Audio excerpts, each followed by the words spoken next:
had some rain late in the afternoon, but things looking a little bit better right now in the nation's capital. We welcome you to Nationals Park in Washington, D.C., the first of a 4-game series between the Redlegs and the Washington Nationals. Hi again, everybody. Alongside Chris Welsh and Jim Day, I'm Tom Brenneman. Welcome, as always, to Reds Baseball on Fox Sports Ohio. You know, I'm certainly sure it's not a treat for batters to have to face Max Scherzer, but if you're a baseball fan, this guy has been truly one of the greats during his generation. Certainly one of the great signs as far as free agent pitchers. I mean, he's won 62 games, I believe, since coming over here to the Nationals. He's a 3-time Cy Young Award winner. He looks to add a 4th onto his mantle here this summer.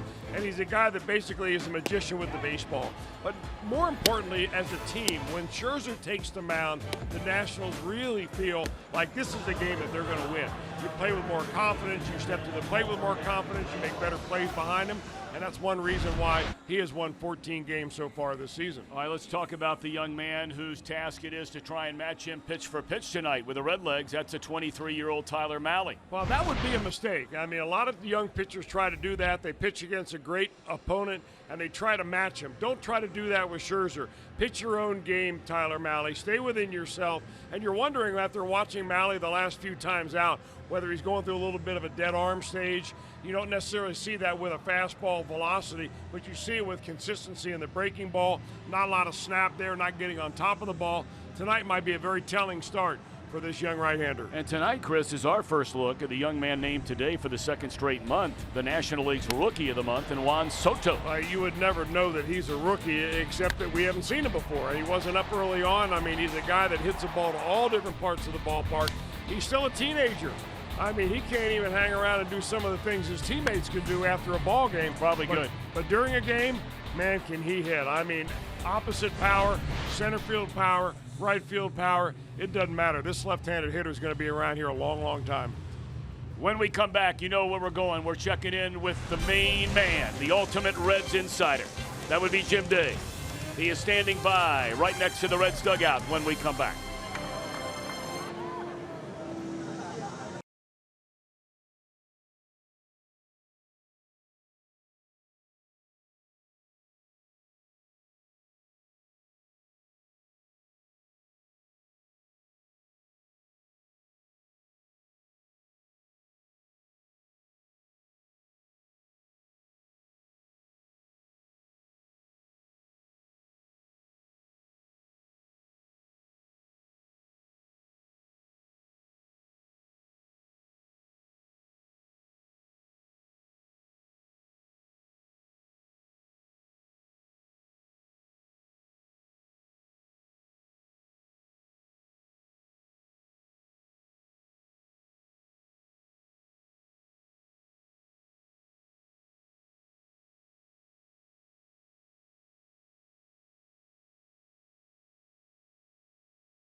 Park, and we are set to go for baseball. Jose Peraza digging in against a 34-year-old St. Louis native, Max Scherzer. He delivers a fastball, strike one, and we are underway. I mean, the numbers simply do not lie for Scherzer. A 14-5 record, a 2.3 ERA, a whopping 200 strikeouts in 148 2/3 innings. Well, the injury factor, you know, is always the wild card when you sign a free agent pitcher and you give him a boatload of money. So you never really know what's going to happen, but Scherzer has been very healthy really throughout his entire career. And he's been an all-star each of the 4 years that he's been with the Nationals. In fact, in the 4 years that he's been here, he's won 64 games and lost 30. So, you know, it's big money, yes, but you would call it in baseball terms money well spent. Reds are trying to snap this 2-game losing streak, both games occurring, of course, in Detroit to begin this 3-city road trip. And Peraza fastball up high, a 284 batter, 5 home runs, 35 runs batted in, a ball and 2 strikes. Night game, night game, night game, and then an afternoon tilt. 4 all told over this weekend in D.C. And gone swinging is Peraza, strikeout number 201 for Scherzer on the year. Let's look at the Reds lineup tonight. Well, we're going to tell you that Scooter Gennett's coming up. We'll give you the rest of the lineup here in a minute.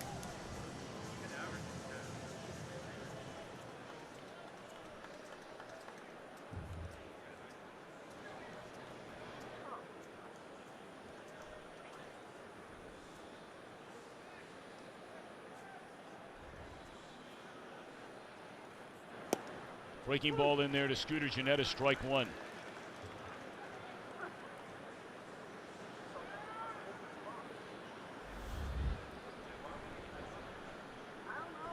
Gennett, a .313 batter, 17 home runs and 67 runs batted in. He had 3 hits on opening day against Max Scherzer.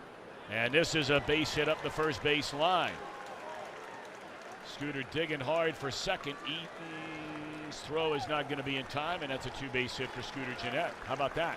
You know, you just love the reaction of pitchers when Scooter Gennett hits a pitch that seemingly looks unhittable. Look where this pitch is. It's up and in, and he's able to get that ball, the barrel on it, hits it down the first base line, down into the corner. And the look of exasperation on the face of Max Scherzer is just classic after this ball goes down the line fair.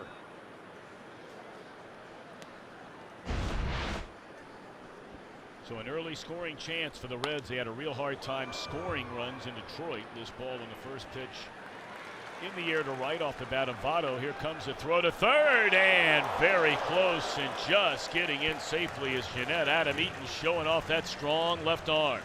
Young man, a native Buckeye. Grew up in Springfield and played collegiately at Miami of Ohio.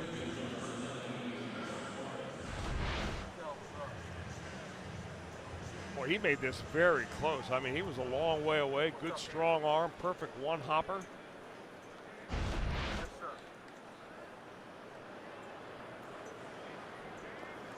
Scooter looks back at him right there, but you know, he's not a guy that to waltz into a base. I mean, he is running hard every time he's on the ball diamond. Almost looking like he may have jammed that wrist a little bit, going hard into third base, trying to make sure he didn't slide past the bag. Ball one to Eugenio Suarez, a league leader, 81 runs batted in for Eugenio Suarez. All right, I'll be on the lookout for sure. I'll ask around.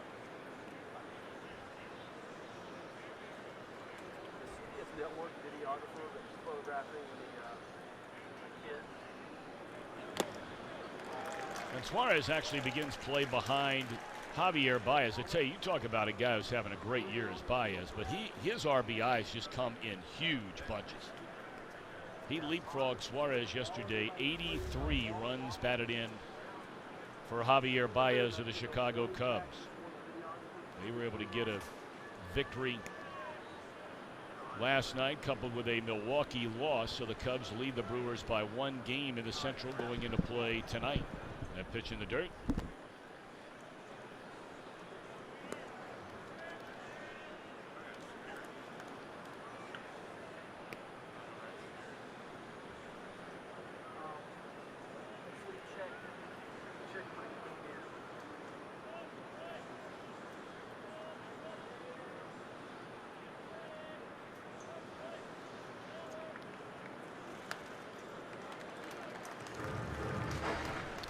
take a look at the Reds lineup. You've seen the first 4 hitters. Williams in the on-deck circle in right, again Preston Tucker in left. The latter third of Barnhart, Malley in the 8th spot, and Billy Hamilton batting 9th. Well, what an emotional boost it would be if you could get a run here in the first inning.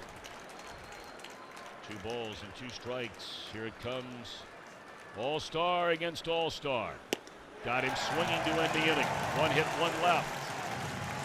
Tyler Malley gets the ball when we come back. The scoreless top of the first inning.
Check out their award-winning lineup only at your Tri-State Chevy dealer, and by Skyline Chili. Feeling good. It's Skyline time. Hometown Nationals coming to bat here in the bottom of the first inning against Tyler Malley. They'll stack him up this way. Eaton in right, Turner at short with Rendon at third, Harper playing center, Soto in left, Adams, a former Cardinal, at first, a latter third of Murphy, Wieters, and Scherzer. And there's strike 1 to Eaton. When healthy, having a nice season. He missed a couple of months, coming all the way back from a very serious knee surgery during the offseason, then injured his ankle, which required surgery. 3-0-2 batter.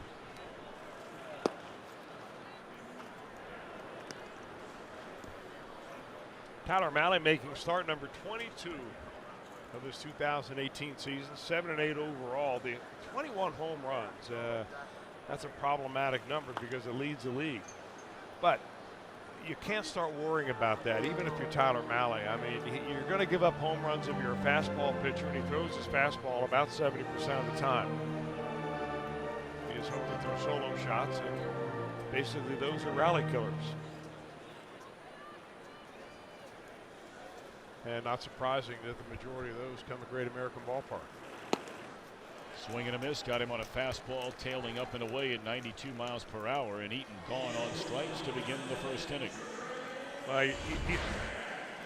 You like the way Malley's able to change speeds on his fastball. A lot of young pitchers don't do that. Malley's only 23 years old, and normally it's an acquired talent that you work on over a few years, and you realize you kind of take it easier early in the count, and then you have a little extra when you need it.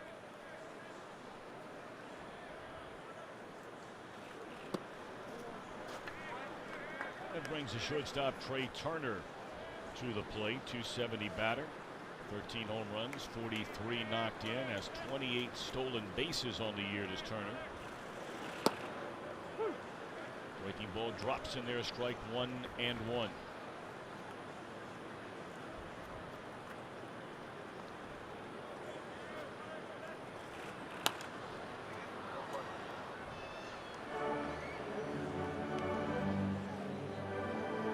A Floridian who played collegiately at North Carolina State University in Raleigh. He's only 25 years old, just turned 25 roughly a month ago.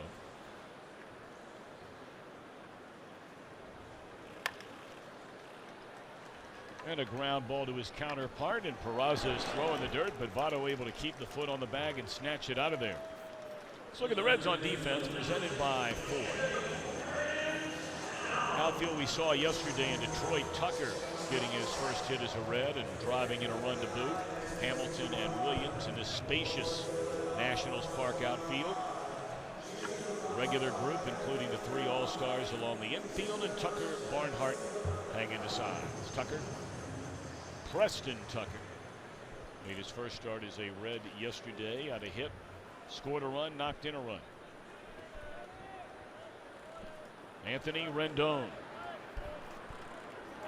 solid year. 288, 16 home runs, 53 knocked in. They have a number of guys who have had solid years. Some of the guys they were counting on having monster years, most notably Bryce Harper, who stands in the on-deck circle, have simply not had outstanding years. In fact, for Harper, there are many around here that feel there is no way the Nationals are going to sign him to a contract. And it's just not based on the kind of season he's having this year, batting in the 220s. He has some home runs. He has 25 of those.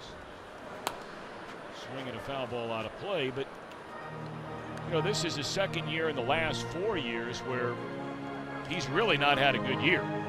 Wow. And the thinking being, you're going to give somebody, you know, $25, $30, $35 million a year. You got to have a guy you can count on year after year after year. And there's some that are not so sure about that. Whether they're right or wrong remains to be seen. Well, in the words of an old agent, you're picking a bad year to have a bad year. You certainly don't want it to be your come-out year. It doesn't mean that he doesn't have a lot of great baseball in front of him. He just might do that. But, you know, the other thing that the ball club here, the Washington Nationals, will think about when they talk about signing Harper is who else they have.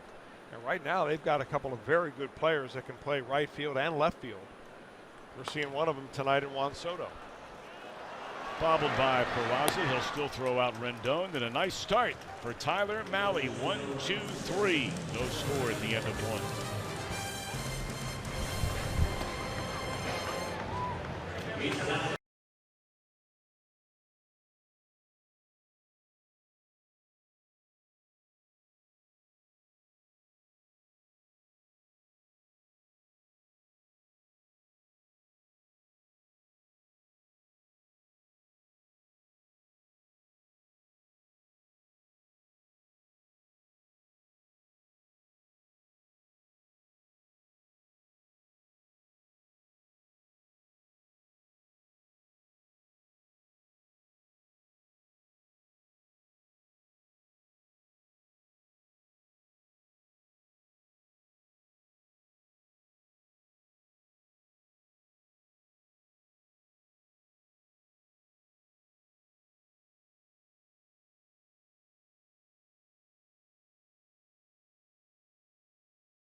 And even communication problems. If you look at the Reds lineup, you'll see that hitting down in the order is Tucker, Barnhart, but it's not just one person. It's, of course, Preston Tucker and Tucker Barnhart.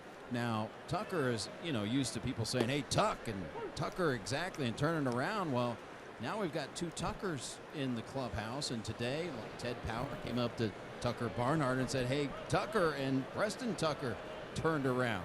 Yesterday in the dugout, Tucker Barnhart had the day off, and the players kept yelling to Preston Tucker, let's go Tuck, and Barnhart As in, Tucker Barnhart would turn around and say, "What? What are you saying to me?" Oh, wait, we're talking to the other Tucker. So the two agreed at their lockers today. They've got to come up with something because Tucker is creating quite the communication problem. Jim Day, I got to tell you, you getting through that story the way you just did without getting Preston Tucker and Tucker Barnhart confused as you were making reference to one and then the other inside of that story, that was very impressive. I think I confused myself, actually. No, I mean, you were absolutely flawless on that thing. I'm being very sincere here. You know me, I'm a very sincere man, and I really meant that. You did a great job on that. Well, thank you very much. When the lineup came out, we were all confused. Did they list Tucker Barnhart? Yeah, I missed a little bit of that, Jim. Can you run through that again real quick? He couldn't do it again. No, he couldn't do it again. Not as well, I can tell you that. He could do it again, but not as well. Gone swinging is Mason Williams, and that's 3 strikeouts through the first 5 hitters of the game for Max Scherzer. You know, there are a number of different things that make Scherzer so good, but one of the things that really jumps out at you immediately is that his arm slot is very low. And because he has that low arm slot, he can make that ball basically run up or go straight down. That was a changeup right there that he just stayed on top of. And when he wants to cut underneath the ball, that's where he gets the high strikeout. So he's got a pitch that can go away from lefties, into lefties, go up and go down. I mean, that's basically a pitcher's dream. Because normally pitchers only have maybe 2 of those 4. Really good ones have 3 of those 4. Scherzer has all 4. Mm-hmm.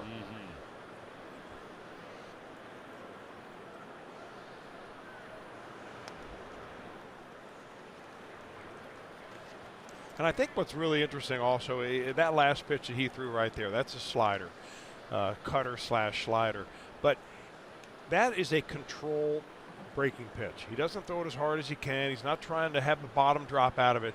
He just is going to spot that pitch up, meaning spot it where he wants to. And if you can control a little bit of a breaking pitch, if it goes one way or the other, and then you match that with a fastball, boy, you're halfway home as a pitcher.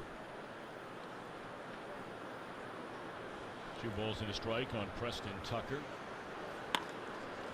And that's a third baseman, Rendon. 2 down. Washington on defense. Playing Harper in center field these days when Eaton is in the lineup, and they make some adjustments depending if a left-hander or right-hander is on the mound. We'll see Harper in this series play some right field. Murphy still having a hard time getting around, we're told. Had that microscopic fracture surgery on his knee during the offseason. It's been a long road back. Breaking ball in there, strike 1 to Tucker Barnhart. And we'll also see Ryan Zimmerman some. He's got 2 years remaining, big money on a big deal. But Adams right now has just played a little bit better. They don't want to sit Zimmerman down entirely. He's been here from day 1. Well, plus Zimmerman's a right-handed hitter. Adams a left-handed hitter. So if there's a platoon, of course, the lefty's going to get the majority of the playing time.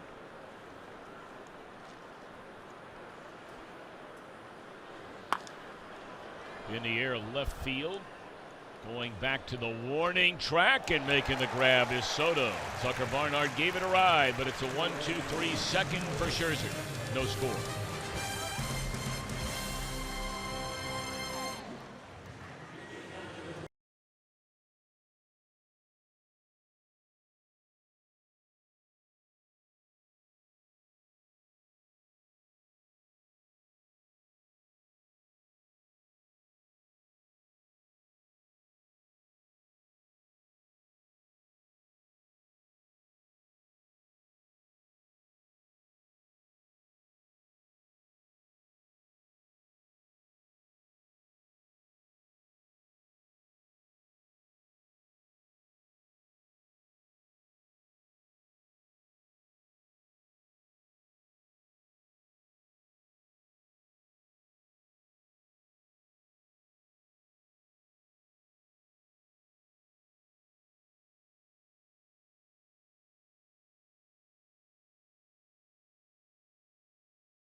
to see ups and downs, and that's been the story on Tyler Mallett. Look at the first 3, the next 5, then 3 bad starts. Went on that great run in the month of June, had the best ERA among all National League pitchers in the month of June, 3rd best in Major League Baseball, and now 3 rocky starts. So perhaps tonight will be the start of a turnaround. I hope so. And a lot of times it's just a small little adjustment. And if you're Tyler Mallett, you forget about the last few starts that you've made. You're 0-2. You think about the bullpen session that you had in between, what you and Danny Darwin worked on, the thought process, the things that are trying to keep your delivery together so that you can stay with the scouting report. The last thing you want to think about when you're pitching are mechanics. What you want to think about is the strategy of the game. Bryce Harper, the batter, and shot into left field, a base hit. Harper's been swinging a hot bat here over the last, well, really since the All-Star break.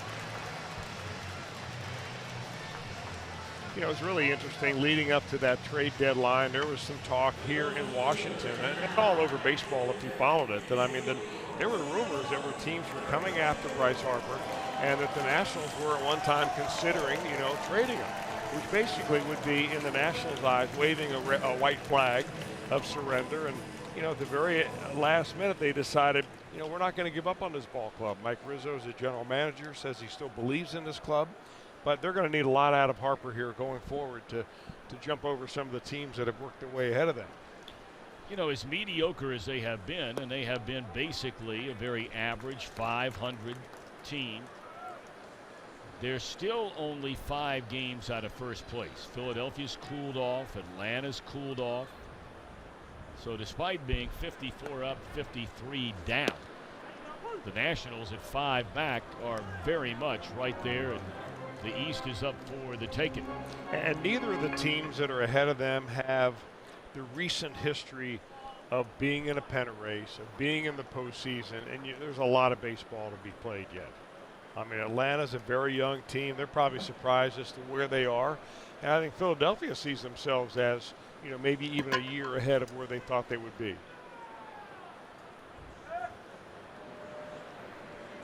Harper has 9 stolen bases. He's been thrown out twice.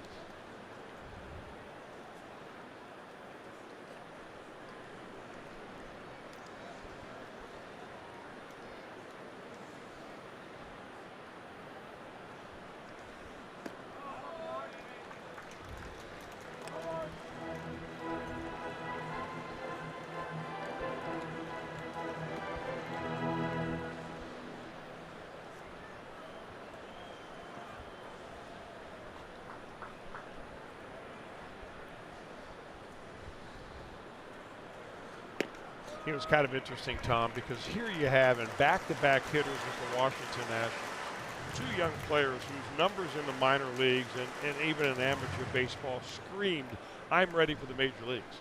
I mean, when they signed Juan Soto at age 17, all he did his first year in rookie ball and A-ball was hit 368. Next year he hit 351. He's 18 years old, probably at that point one of the younger kids in the league. Oh, yeah.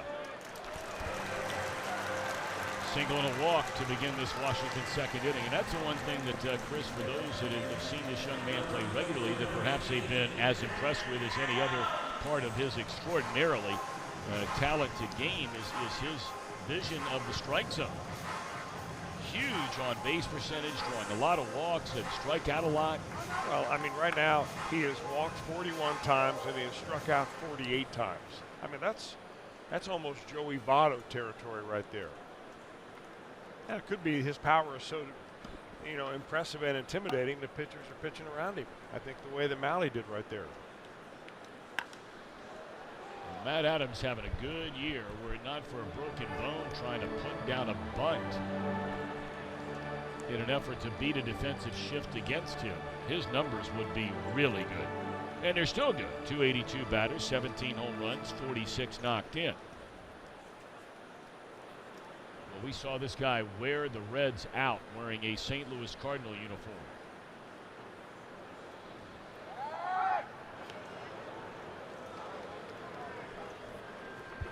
Well, his numbers against the Reds really are just about as good or better than any other team that he's played against.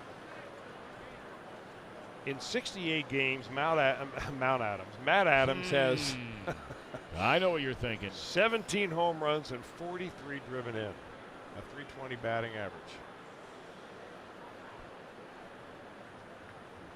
You're following my lead. I've been calling this guy Mount Adams for ever since he came to the major leagues.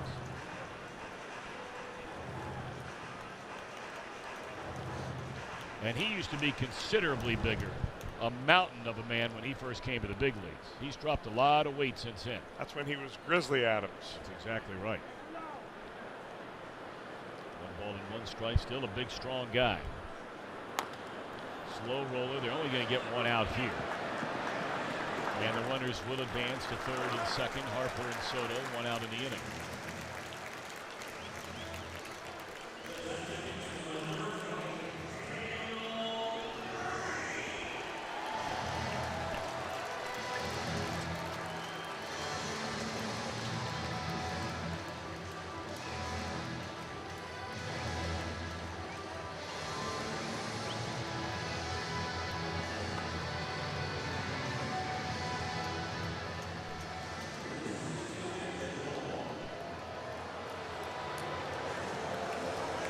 Intentionally walked the left-handed batting Daniel Murphy. That's certainly the and take your chances with the 198 batting Matt Wieters. Now, you know, it's not always as simple as just saying I'm going to intentionally walk this guy because I've got a guy coming up behind him batting under 200. It puts a lot of pressure on the pitcher when you've got the bases loaded, and the hitter knows that. And the hitter now knows that on the first pitch, he can expect a pretty good pitch to hit because Malley does not want to fall behind the hitter here. So I would say it makes the guy in the batter's box much more aggressive here with bases loaded early in the count anyway.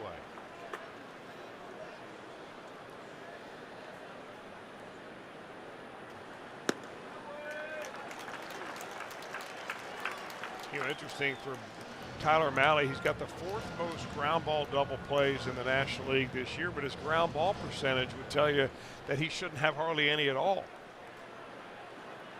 So he gets them when he needs them, and he needs one right now. Well, 1 on Wieters with the bases loaded and 1 out. High drive into deep right center field. Hamilton back to the wall, and he'll get it up against the wall. And just now tagging is a runner at third base. And Harper able to get in there. Harper clearly aware of the defensive capability of Billy Hamilton. Well, on that play, there's no other reason for Harper to do anything except go back to the third base bag, because catch the ball or not catch the ball, he can run 90 feet before Hamilton can get the ball back to home plate. So Hamilton goes back and makes a great catch, but Harper at that point has to go back to the bag. Now, it doesn't really matter because they end up getting him in anyway, but there was even a throw to the plate on that, believe it or not. All right, so now you face a pitcher, Max Scherzer, with first and second and 2 outs, a run home. The Nationals a 1-0 lead.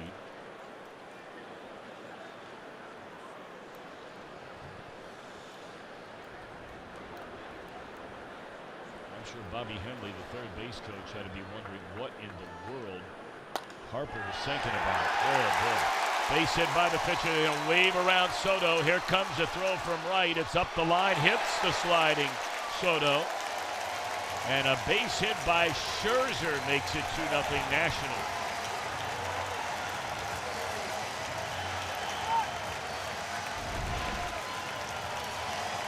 Valley looking fastball, getting fastball, punches one through.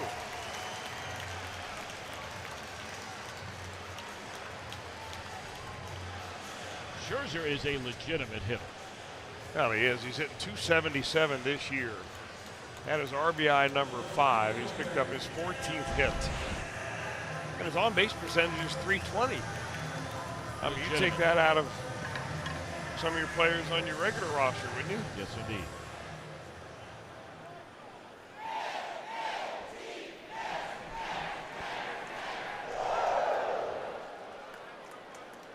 They have that chant here at the ballpark. You may have heard it, where they cheer every time a Nationals score a run.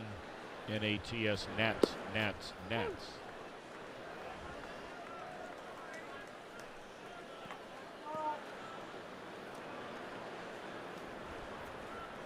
Inning started with a single. It was a big walk to Soto behind him, which really laid the groundwork for this 2-run inning. You put 2 on with nobody out. And that pitch hits Eaton. Malley's walked 2, 1 intentionally. Now he's hit a batter here in the 2nd inning. Kind of a lean-in job right there by Eaton. I mean, it's hardly ever called, and it has to be extremely flagrant for the batter ever to be called on that. And it would be just a ball, for instance. It wouldn't be anything else. But he leaned into it and got hit. Smart play.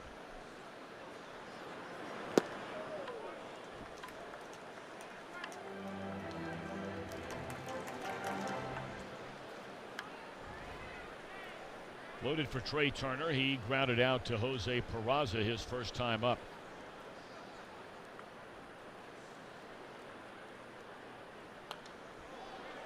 Well, he had a good pitch to hit right there. Fastball pretty much center cut. And fouls it back out of play. Malley jumps in front at no balls and 2 strikes.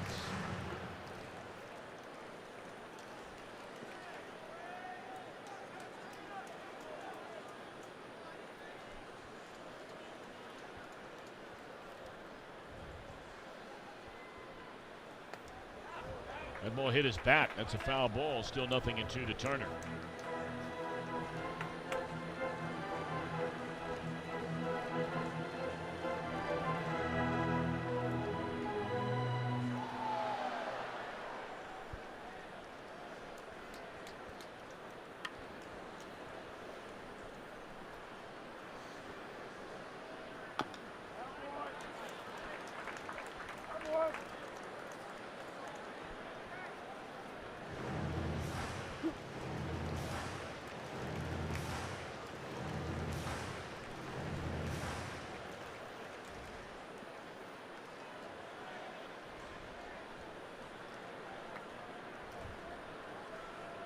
Malley looking for the final strike, the final out of this Washington 2-run 2nd inning. And Turner waits. Back up through the middle and into center field. This will bring in 2 more runs. Hamilton will just throw it back into the cutoff man. Big 2-out hits by Scherzer and now Turner.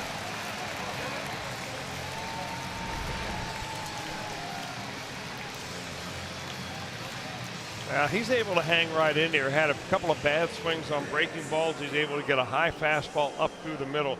Here, one of the things that if you're evaluating Tyler Malley, you know, the runs and the earned run averages are one way, but if he establishes himself earlier in the year, last year, as a fly ball pitcher, and a guy that's getting a lot of strikeouts by going up the ladder, and then all of a sudden that same pitch is being hit on the ground, he doesn't have the carry on his fastball that he used to. Now, could be that his arm's getting a little bit tired. He could use maybe a skip through the rotation one time. And maybe that's one of the things the Reds might be considering, because after all, they do have 6 guys in their rotation right now. Mm-hmm. They like to get it down to 5. But I think that we see this young man as a legitimate major league starter down the road. And at 23 years old, it doesn't all come at one time, and you're going to struggle sometimes.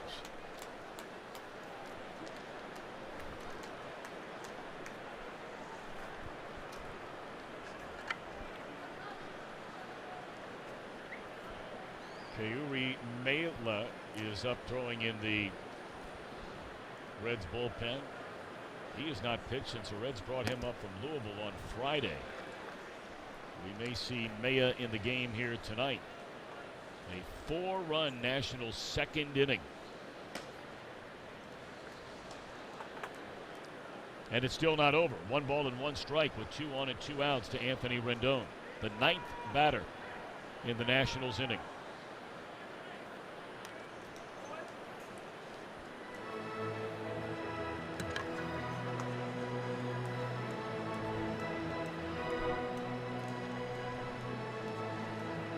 This will be the 25th pitch in this inning thrown by Tyler Malley. And 38th overall in the game. Reds have had excellent starts. 2 nights ago from Homer Bailey, and were it not for the bullpen giving up a couple of runs behind Romano, his final numbers would have looked considerably better than it turned out to be. While he was in the game, he only gave up 2 runs pitching into the 6th inning, but 2 were charged to him in addition to that pair.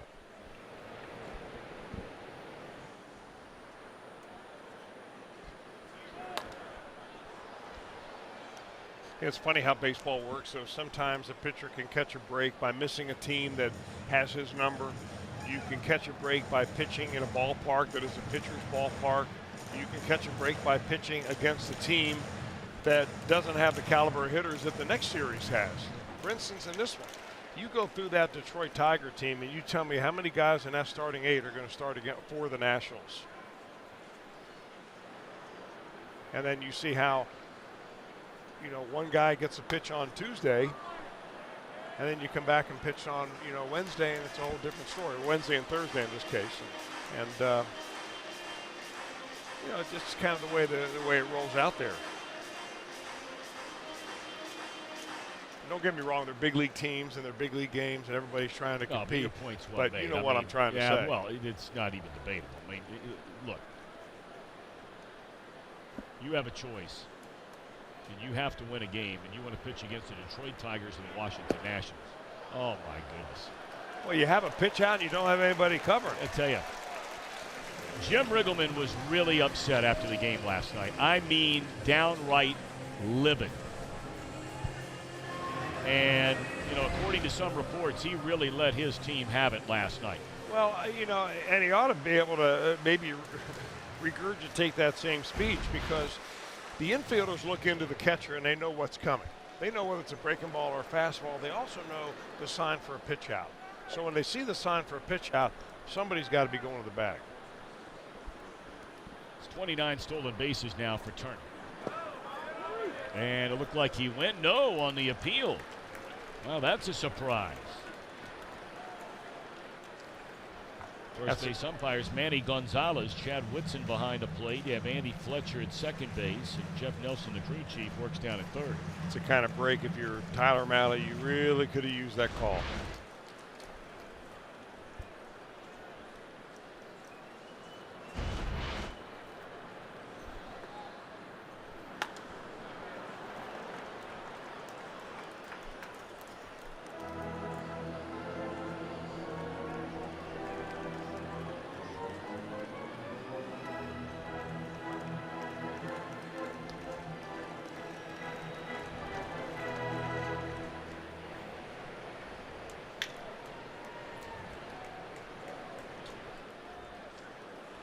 Ninth pitch of this at bat.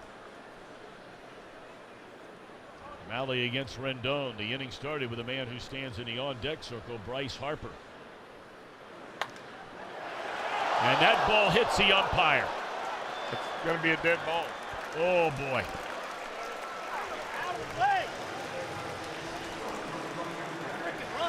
That's Andy Fletcher out there at second base, and he took a line drive. It looked like right around the collarbone or maybe the shoulder. Have to see a replay. Now, you talk about a big leaguer. Well, it took one hop off the mound right there, and he wasn't sure where that ball was going to hop, but because he's playing in and the ball does not pass a fielder other than the pitcher, that ball is going to be knocked down dead. 105 miles per hour off the bat, one hopper.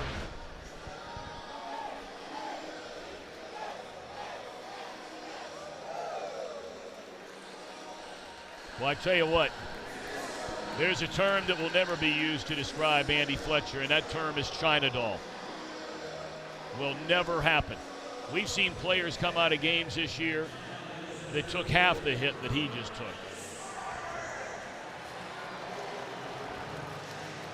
That's a tough guy. Andy Fletcher. Runner gets a base hit on that, and the ball is dead.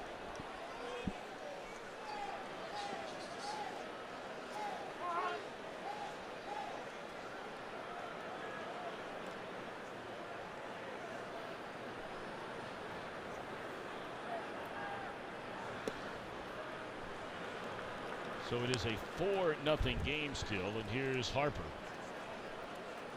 Just clarify that, Chris, for all the people that are wondering out there. As soon as it hits the umpire, if the umpire is playing in front of the fielders. In this situation, the pitcher is not considered a fielder. So if it hits the umpire before it goes past the fielder, the ball is dead and the batter is given a base hit. If the umpire is playing behind second base and the ball goes past the fielder and then hits the umpire is treated like dirt. You never hit him. Like it never hit him. Right. So wherever it goes, it goes. And runners can continue to advance. That's why the runner did not score here from second base. Now the positioning for Fletcher is interesting because that's the old-time spot where a lot of old umpires who've been around a while, and Fletcher's been around a while, always want to be in that spot. But now with the advent of replay, umpires have told me that they actually get a better look when they're standing behind the second base bag. But it hasn't been uniformly incorporated throughout all major league umpires. So some guys are standing, back here, and other guys are standing in here. So that's something that they're going to cover over the years, and I would imagine over the winter time to figure out, because umpires will say they get a little better view on the really close tag play that never before used to matter before replay when they're standing in the outfield. 2-2 on Hopper. And of course you can go to baseballrulesacademy.com. Anything and everything if you'd like to learn a little bit more about what we just saw and why they sent Adam Eaton back to third base.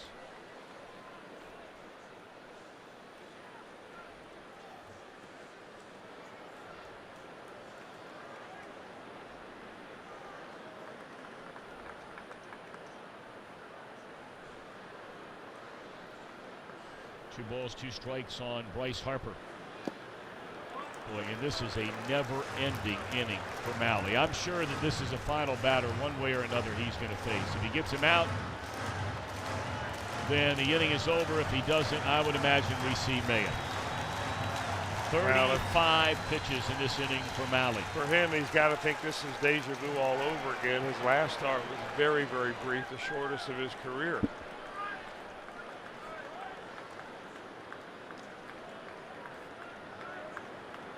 Three balls, two strikes on Bryce Harper, and here it comes. Walked him, and I'm sure that's it. Gotta be it. Yep, here comes Jim Riggleman. This will be our Skyline Chili call to the bullpen. Mayo will come on to pitch for the first time in the big leagues here in 2018, and this is yet another huge disappointment for Tyler Mahle. 4 in a row. Back in a moment.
$82.99. Watch every out-of-market regular season game live or on demand. Visit MLB.tv to take advantage of this special offer.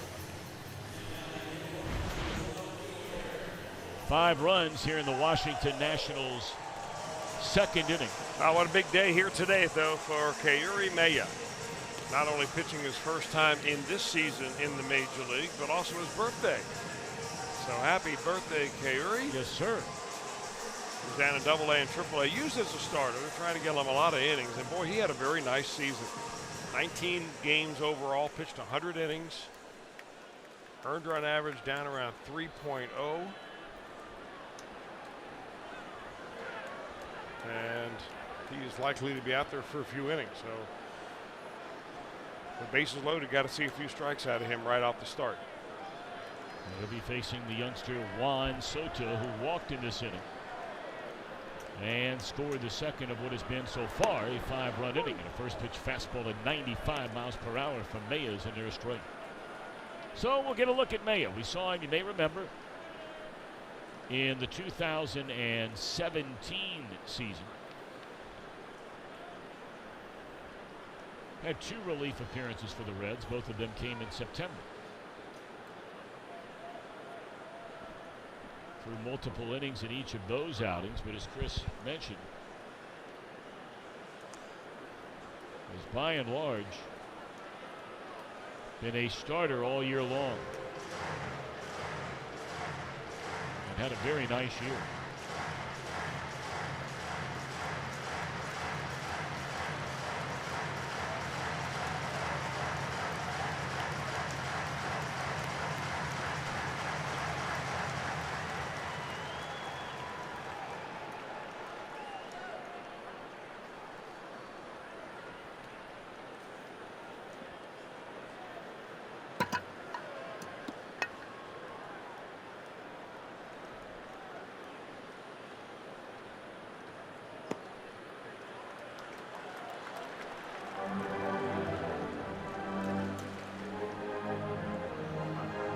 Two straight months, Soto named the National League's Rookie of the Month. Led all National League rookies in batting average, on base percentage of almost 400. Slugging percentage, OPS, hits, runs batted in, even led all rookies in walks. And despite the fact that they did not bring him up until May the 20th, he's in the top 3-4 in every category among major league rookies, and if he keeps going like he's going, he will be number 1. So he comes up May 20th. He wins the rookie of the rookie player of the month in June, and then does the same thing in July. Yep, named it today. So basically has rendered everybody else irrelevant to that race, because not only did he win it, he just ran away with it both months.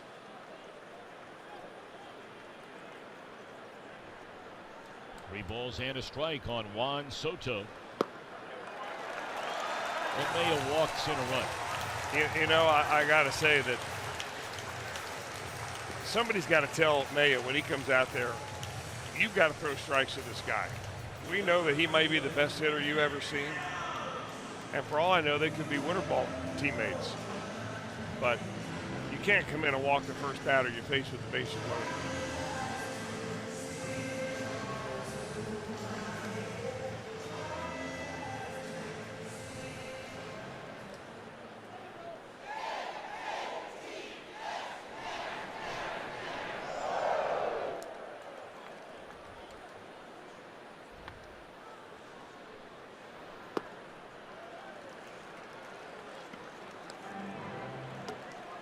Might be time to stop trying to trick them and go right after them.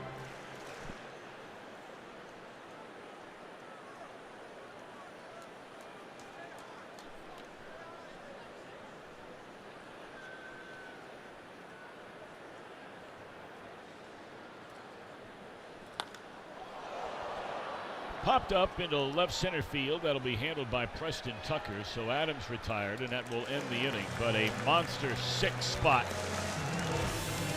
in the Washington second.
Ballpark presented by the University of Cincinnati during your next visit. 27 screens of game coverage, tweets, Instagram photos, trending topics, and so much more. So check it out. Located on the third base concourse behind section 109.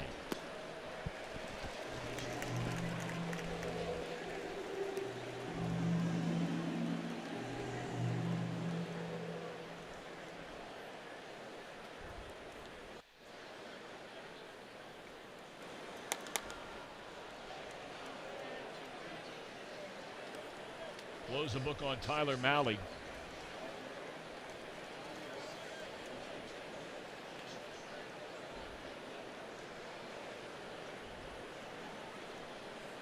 One and 2/3 innings, 4 hits. He gives up 6 runs. All earned runs.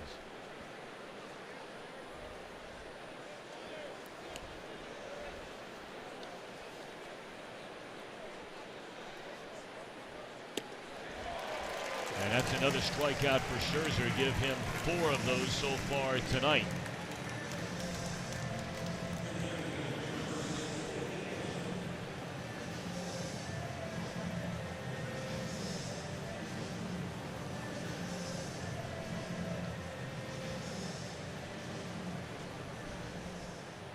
And here's Billy Hamilton.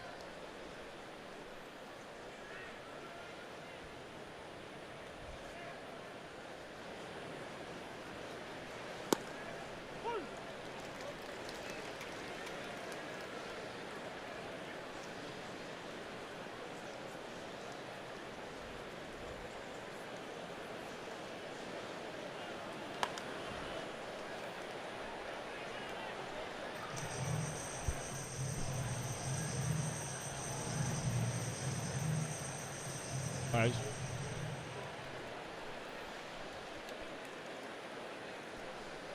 Nothing in 2 on Hamilton.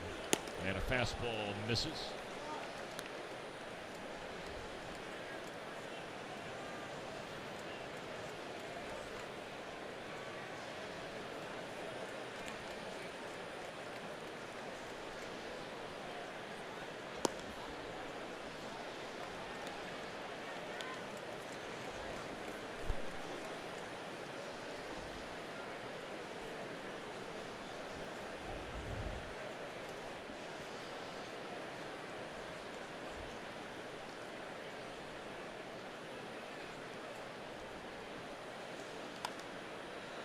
Hamilton hanging around at 2 balls and 2 strikes.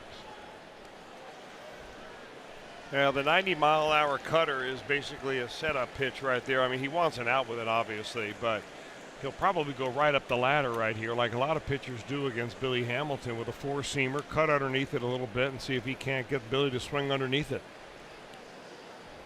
Yep, here comes the changeup.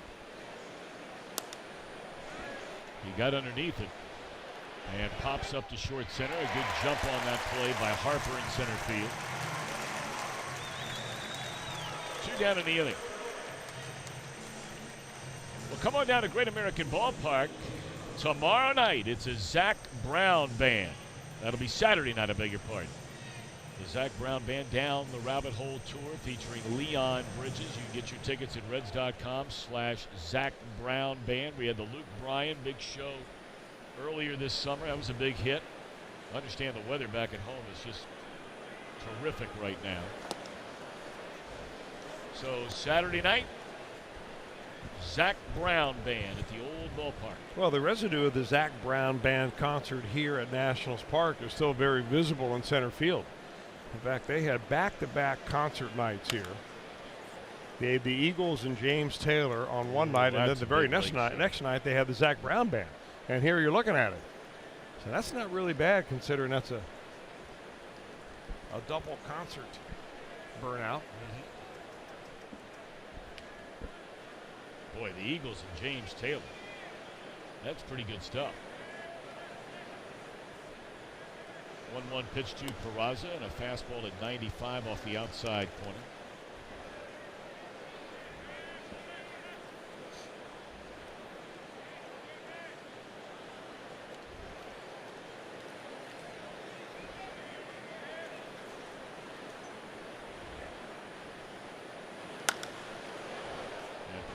lifts one to Harper, and it's a 1-2-3 third for Scherzer. 6-0 Nationals after 2.5.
On good terms at all, but glad to be back.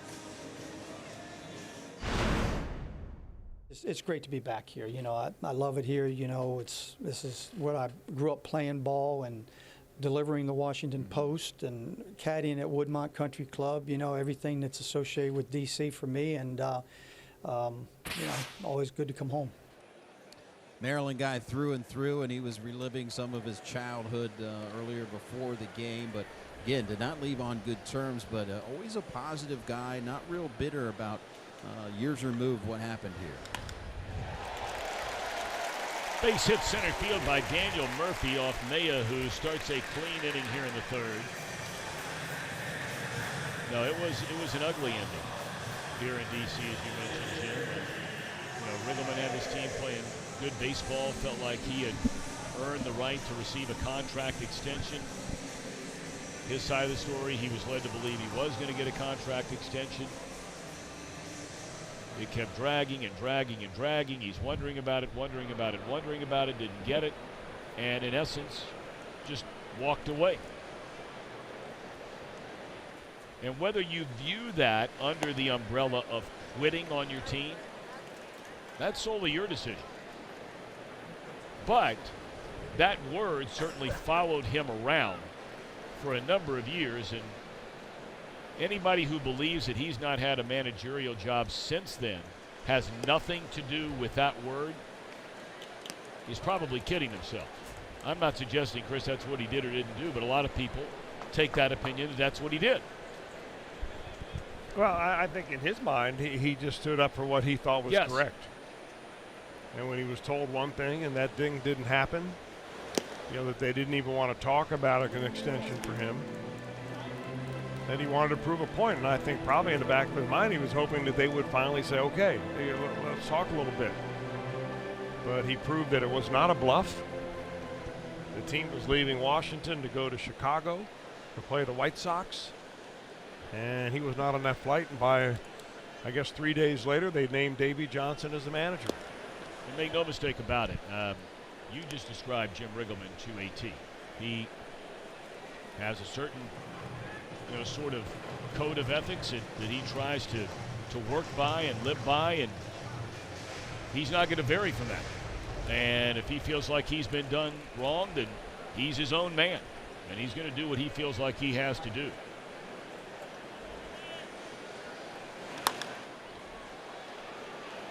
Wieters pops it up into short left field. You know, I think the same thing can be said, Tom, of his strategy and his attitude of how he manages the ball club. I mean, he came in here, and the first thing he told the players and anybody else who would listen is that, you know, I'm not out here to be your friend. And before a week went by, he had pinch hit for Billy Hamilton, who he had never been pinch hit for in his whole life. He pinch hit for Adam Duvall. He probably was never pinch hit for in his whole life, because he's trying to win ball games using a strategy that he wanted to employ. So managers nowadays walk that fine line between, you know, being a player's manager, being, you know, cooperative with the front office, but also running the game the way he was brought up, learning how the game should be run.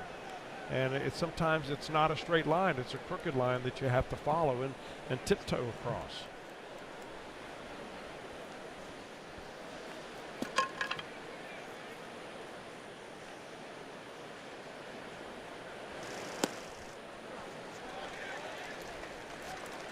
May has fallen behind the pitcher, is trying to give himself up with a bunt. I don't know whether he is just trying to be careful or whether he just doesn't have command of his pitches. First thing you notice, though, when you come out of the minor leagues, the big league strike zone is smaller. It's smaller because the umpires call it tighter, and it's smaller because the hitters don't chase.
Scherzer, he's clearly trying to bunt the runner over here.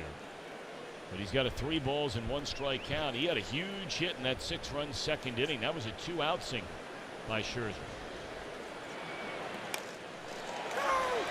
Maya will play it to first, and Scherzer gets the bunt down. His 3rd sacrifice of the year, and Murphy on his second base, 2 away.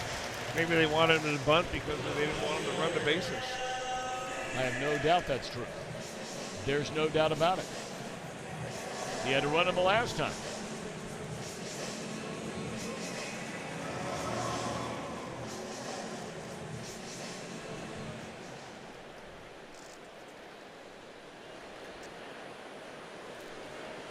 So this is already the 3rd plate appearance by the Nationals leadoff batter Adam Eaton.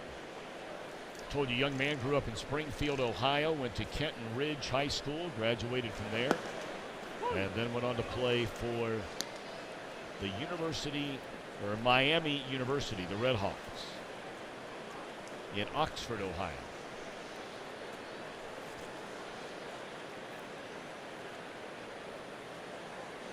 Nothing in 1 to count. And there's a base hit into center field. They're going to wave around Murphy. Here comes Billy Hamilton's throw. It's cut off. And it's 7-0 Nationals. Boy, they've had a lot of big 2-out hits.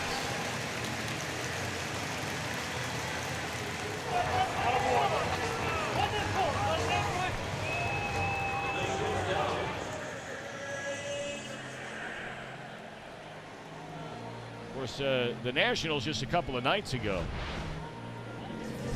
franchise record 25 runs against the Mets. He had 26 hits.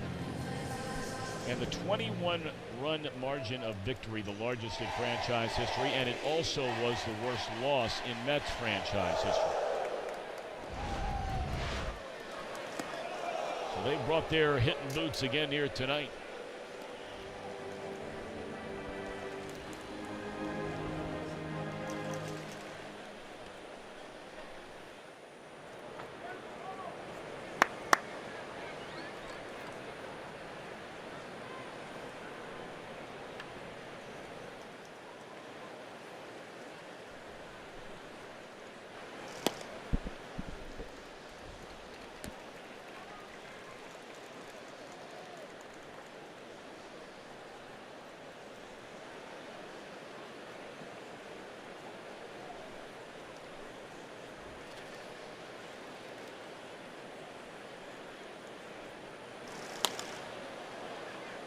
That one will reach the seats out of play.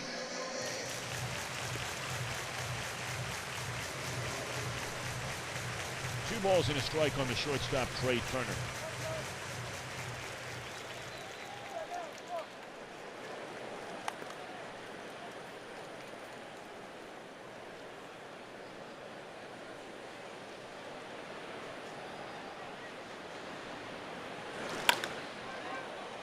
Down to third, and Suarez will get the force out at second.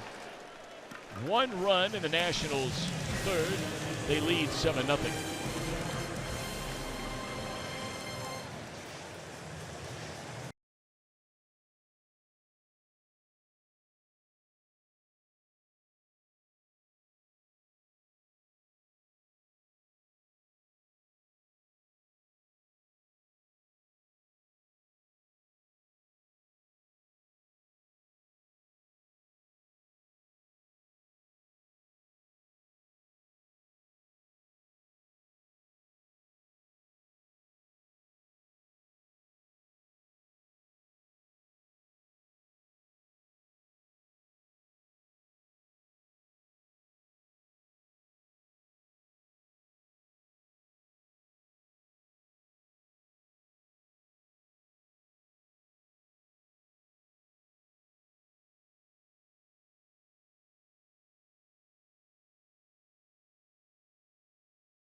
Max Scherzer, except for Scooter Gennett, who was 3 for 3 with a double on opening day. The Reds as a team were 2 for 20 that day. Scooter with a double, his first time up today. So now 4 for 4. Only one other player in all of Major League Baseball has more hits against Max Scherzer this season than Scooter Gennett. He's 1 for 1. The rest of the team 0 for. All right, Jim Day, and naturally it would be Scooter to start things for the Reds here in the fourth. 7-0 Nationals in front. Washington scoring 6 in the second inning, 1 more in the third. It'll be Gennett followed by Votto and then Suarez. 3 Cincinnati Reds All-Stars. Of course, they played right here in this very ballpark. Scooter Gennett hitting that home run to tie the game into the bullpen and right field in the bottom of the 9th inning. Joey also hit a home run in that game.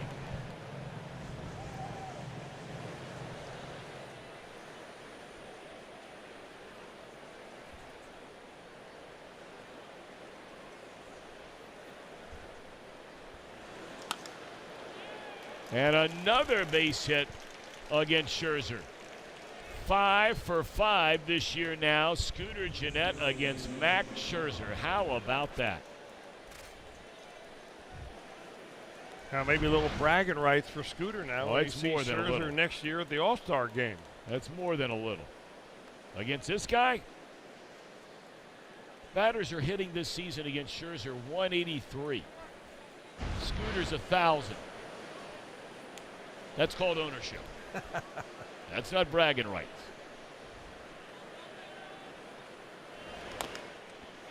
Votto will tap him on a changeup foul.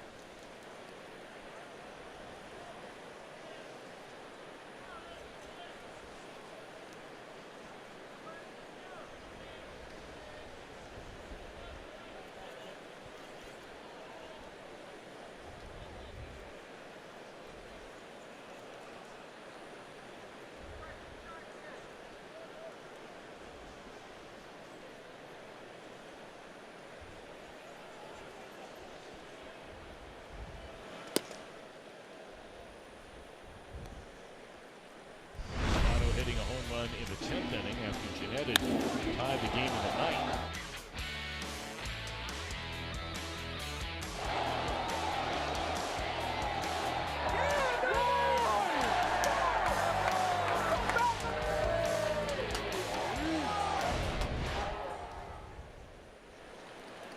Very nice. Couple of red legs with home runs in this year's Midsummer Classic.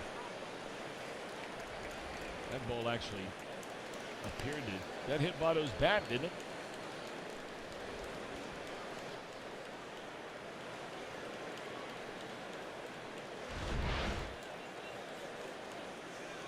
Yes, it did. Joey couldn't believe it. Our vantage point is all the way at the top of Nationals Park. It is in by no means complaining. It's still an awesome seat looking down at this beautiful ballpark, but your eyes get so used to being at a certain level, and now you're roughly about 3 or 4 stories above that level, so sending out an SOS. So it takes a little while for your eyes to adjust, just being able to see some of the things that, maybe we do take for granted every now and again. That's about roughly where we are. Actually, if you look very carefully, Tom, right over there, I think I can see the Great American Insurance Building. Well, we can see the U.S. Capitol building, which is really cool. Now, it used to be at a clear shot when they initially opened this ballpark, but now they're building all these condos and hotels and office buildings, and just a little sliver. You see it right through there. Those 2 buildings to the left.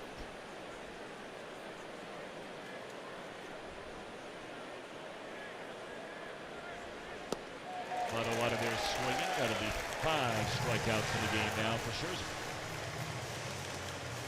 And he pulled the string on him right here. And Votto's usually one who can really protect himself against that pitch. That's how good the arm action is, how much that Scherzer sells that as a fastball, plus the bottom drops out of it.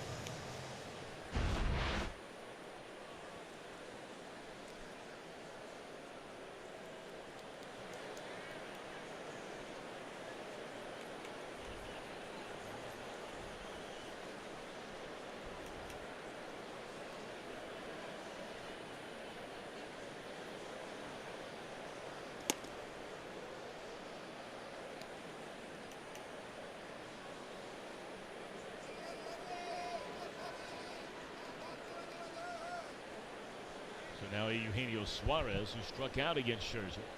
His first time up, a count of 1-0.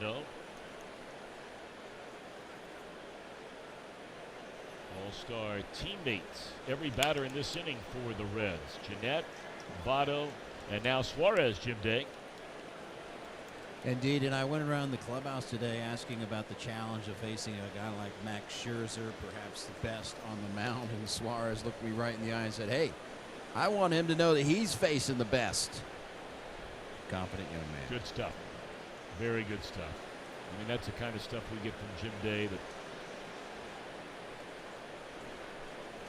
you're just not going to hear or read anywhere else.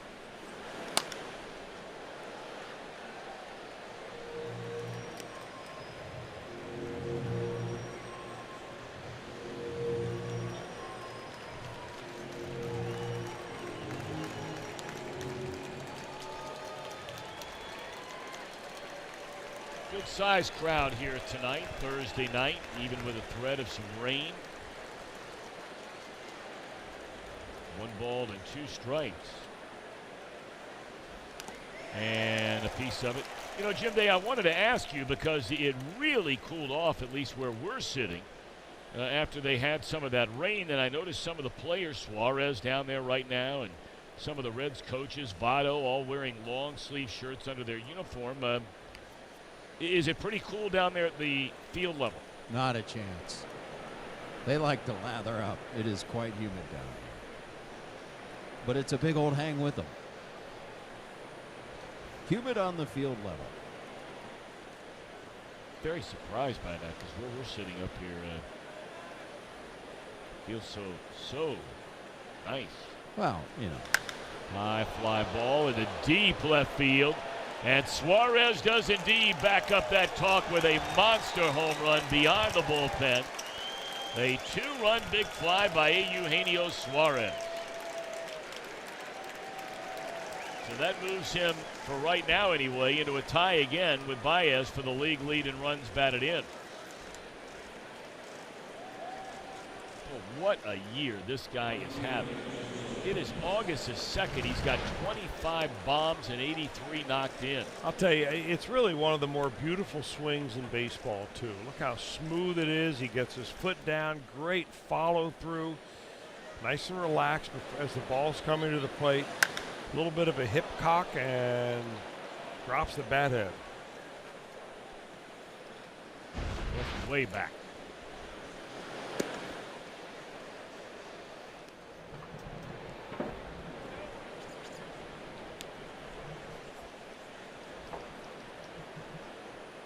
Still a long way to go in this game. We've seen stranger things happen.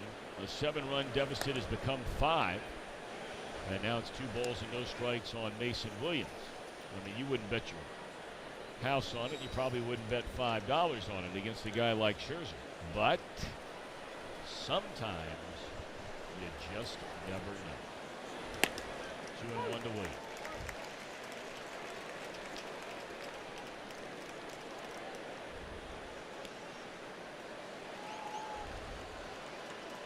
Scherzer had only allowed 1 run in his prior 23 innings against the Cincinnati Reds. Prior to that 2-run home run by Eugenio Suarez.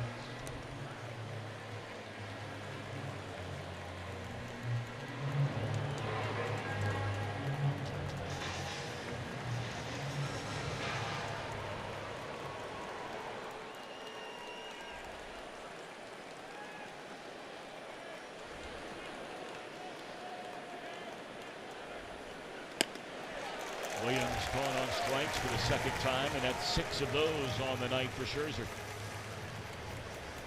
Coming up later on, presented by Miller Lite, we'll have our whole true moment of the game.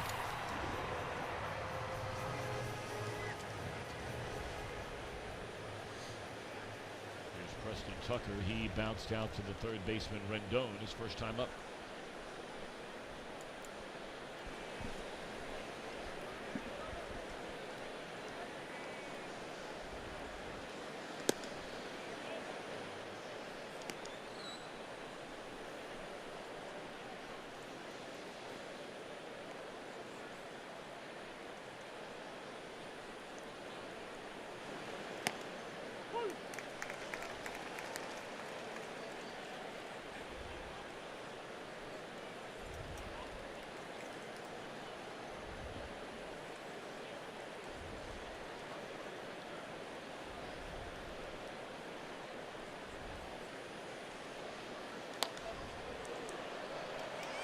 Not out of play. It's 1 ball and 2 strikes to Tucker. He's got Tucker basically where he wants him. Scherzer does, which is out ahead of the breaking ball, the changeup, and hasn't swung yet at a fastball. That was the first pitch he saw. He's gone fastball, changeup right here, and he may add a little bit and go right up the ladder here.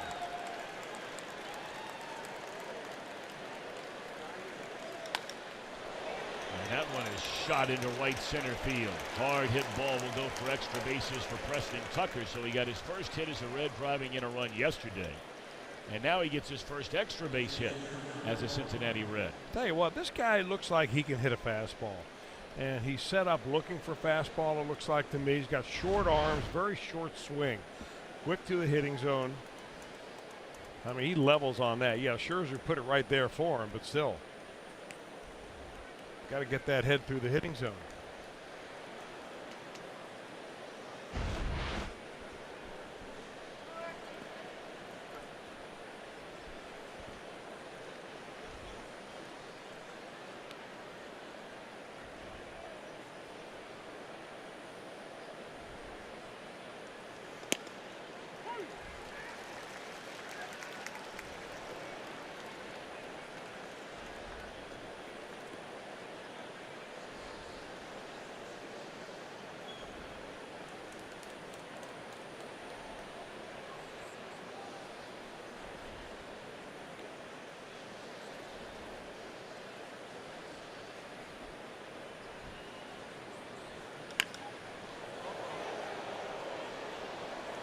1-2 on Tucker Barnhart.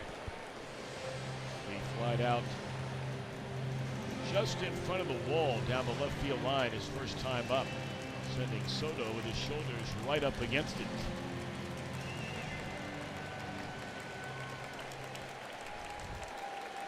Tucker's in defense mode right here. He's seen a 90-mile-an-hour cutter inside, 95 flying up and away from him.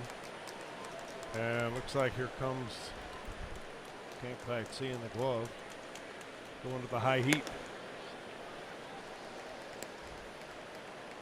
You know, sometimes, especially from that center field camera, if you see that pitcher take his index finger off the baseball, like slide it towards his pinky finger a little bit, that's the changeup. We don't always get a good look at that, but it's something to look for when you're at home. Looks like a changeup grip there. Nope. Like some kind Off speed, yeah, with cutter. The changeup is the one that you can really see normally. Guys that throw split finger pitches, you can pretty much identify those. So you know before the hitter knows what's coming.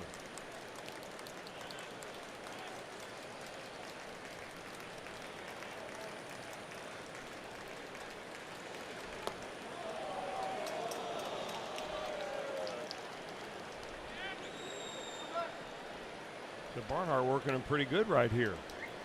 Got behind 0-2. Scale beginning to even up.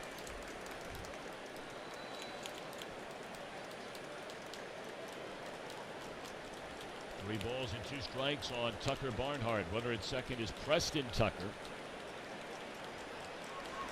And he draws a walk. What an excellent finish to a good battle right there. And now all of a sudden, you know, if you're Jim Riggleman, you'd love to be able to send up a pinch hitter. But they're not.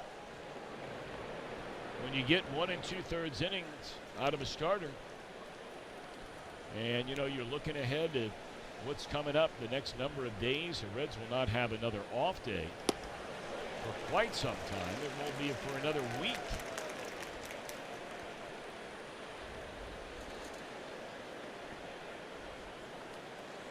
Well, the other question is, you know, you wonder how many times you're going to have an opportunity against Max Scherzer.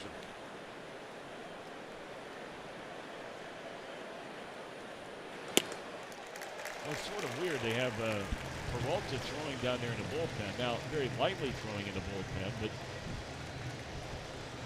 they're allowing Maya to bat.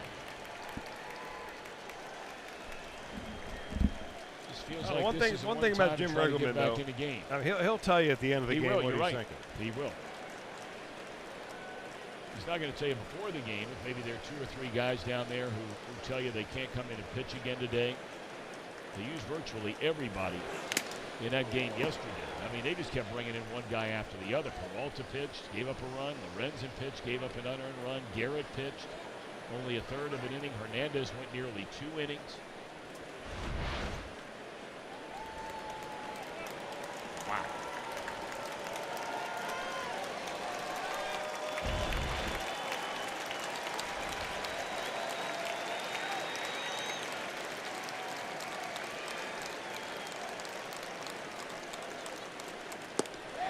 Swinging Maya, that will retire the side. 7 strikeouts for Scherzer. But Suarez, a 2-run home run, getting the Reds on the board in D.C.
Eric Davis, back in 1987. 11th inning home run, became the first Red and just the 7th player in MLB history to hit 30 home runs and steal 30 bases in a season.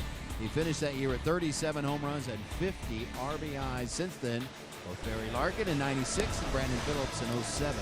They also accomplished the feat. Eric. The Red. Well, didn't Davis go 1 year 30-80? I'm not sure. I thought he did. I mean, in my recollection, he hit a home run almost every time he went to the plate, and he stole a base every time he got on. He went 27 and 80. Okay.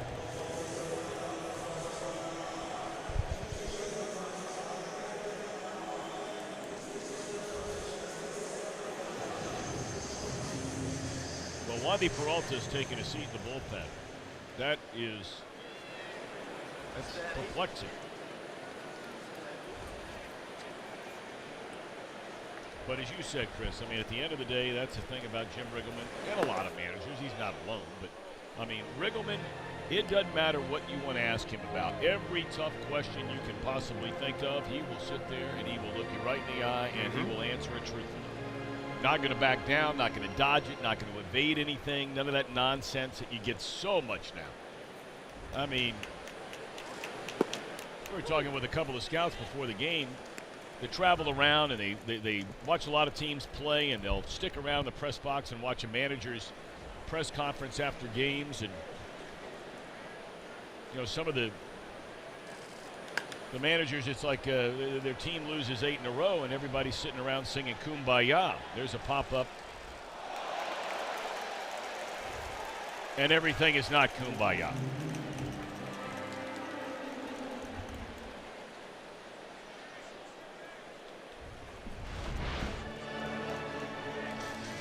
Well, the Reds have had, for the most of the year, basically an airtight defense.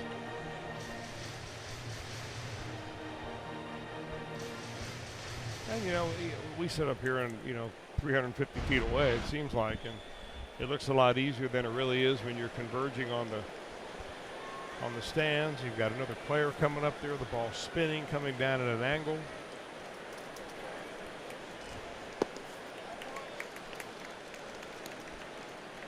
Sometimes you're just going to make those errors, or you're just going to make those misses. But what you want to be able to do 100% of the time is stay in the game. So when you have infielders that don't cover second base on stolen bases on a pitch out, those are the mental breakdowns that you can do something about.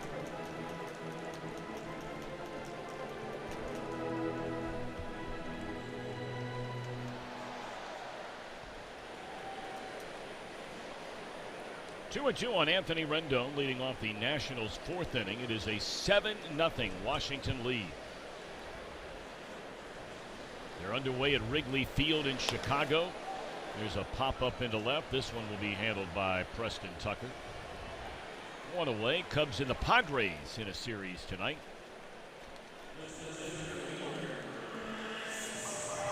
I said 7-0 a moment ago. Please forgive me. Reds getting on the board. 7-2 game, of course. Here's Bryce Harper. He batted twice in that 6-run second inning and reached base twice. Had a single to start the inning, scored the first of the 6 runs, and then drew a bases-loaded walk. The final batter, Tyler Mahle, faced here tonight.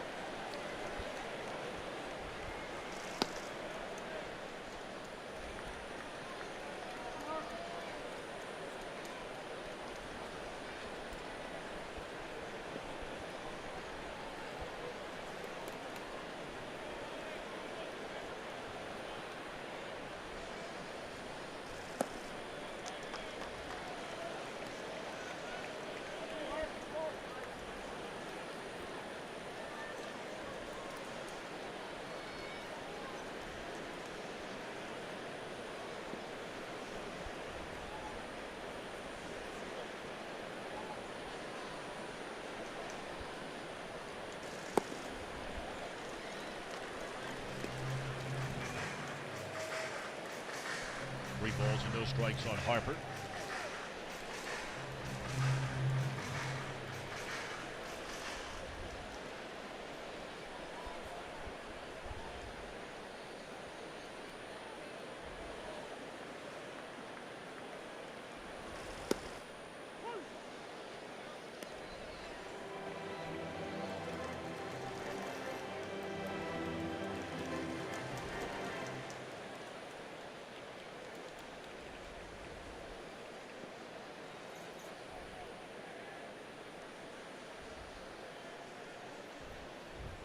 Three balls and a strike, and Maya delivers.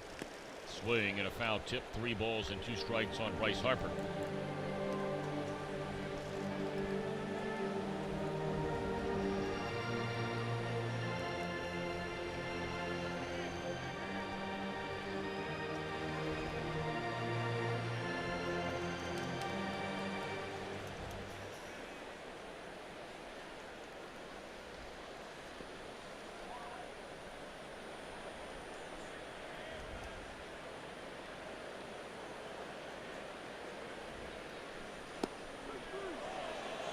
And that is strike 3 called, and Harper can't believe it. First strikeout for Maya since coming on in the 2nd inning. Yeah, it looks pretty good on our strike zone board right there. Our box tracks, it's pitch number 6. That's a good pitch. Too good to take.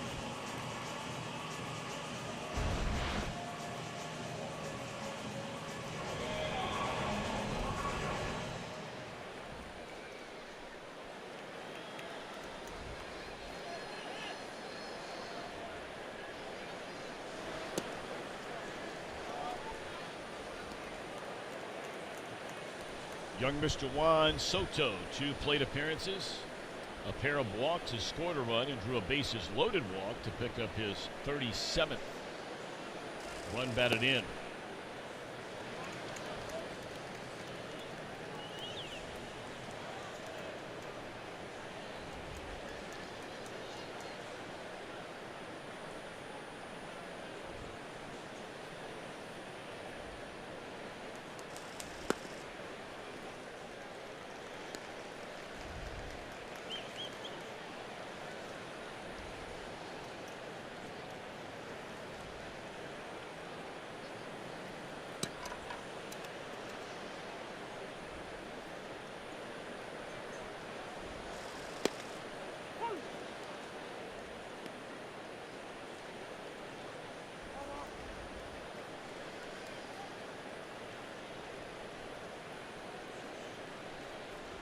Three balls and a strike on Soto, and Maya to the plate and misses ball 4. He's walked a batter for the 2nd time since coming in.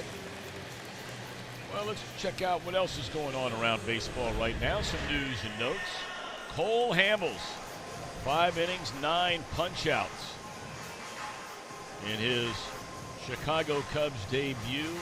We certainly send our best wishes and thoughts and prayers to Johnny Cueto for a full recovery after undergoing Tommy John surgery, one of our all-time favorites. And Mike Trout will be out for a while after injuring his wrist for the Angels. Angels lost earlier today 4-2 to Tampa Bay. Atlanta in the 5th inning leading the Mets 4-1. Boy, the Mets have just completely fallen apart. And the Phillies are trailing in the 4th inning at home to Miami 2-0. Earlier today, the Cardinals slipped past Colorado 3-2. Milwaukee and the Dodgers in the 4th and final game of that series coming up later tonight. Well, the Mets might be falling apart, but when the Reds get into New York City on Monday, they will face Noah Syndergaard. And on the last day of that 3-game set, Jacob deGrom. So 2 out of the 5 days that they play, when they send those pitchers to the hill, it's not an easy task. Although deGrom has had virtually no run support at all this year. Here's Matt Adams. Nationals leading here. We're only in the bottom of the 4th inning. And it's 7-2 Washington. 2 outs. Runner at first. And the 2-1 coming to Matt Adams. Soto takes his lead, held by Votto. Nowhere near the strike zone.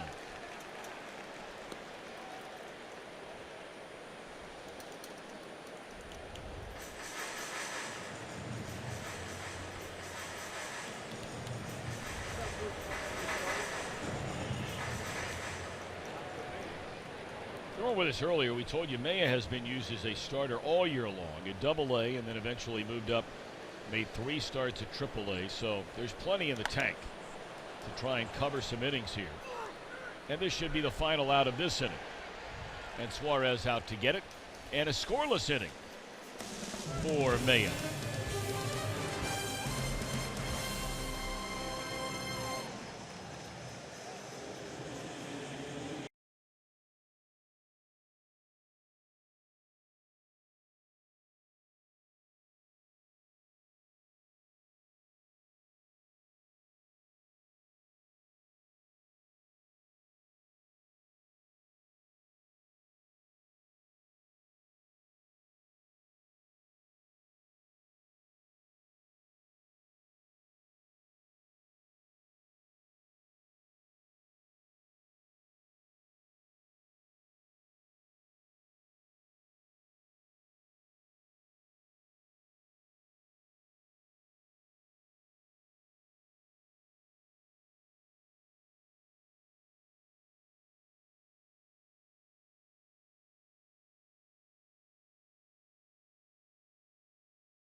The 11th.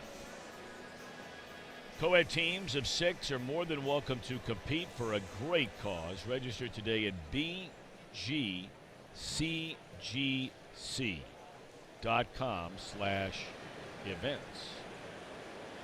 Such a great organization and the work they do, the Boys and Girls Clubs of America, and especially the chapter right in our hometown of Cincinnati.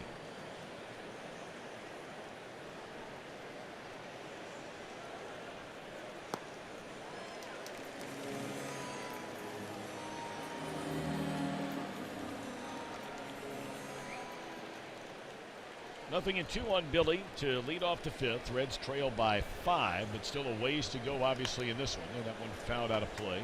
Hamilton popped up to short center against Scherzer, his only time up tonight.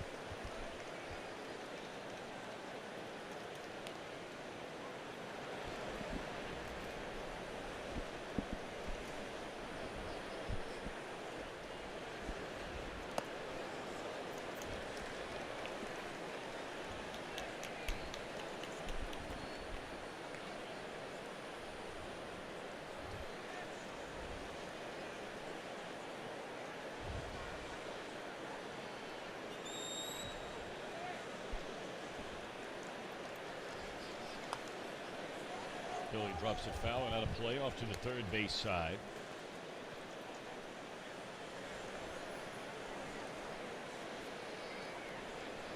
Nationals, if you're just tuning in, scored 6 times. All runs charged to Tyler Mahle in the 2nd inning after Tyler had a 1-2-3 first inning here tonight.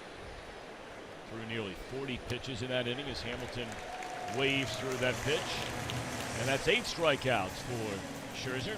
All right, let's see what else is happening around baseball. Here's Jeff Picoro back on the home front. Hello, Jeffrey.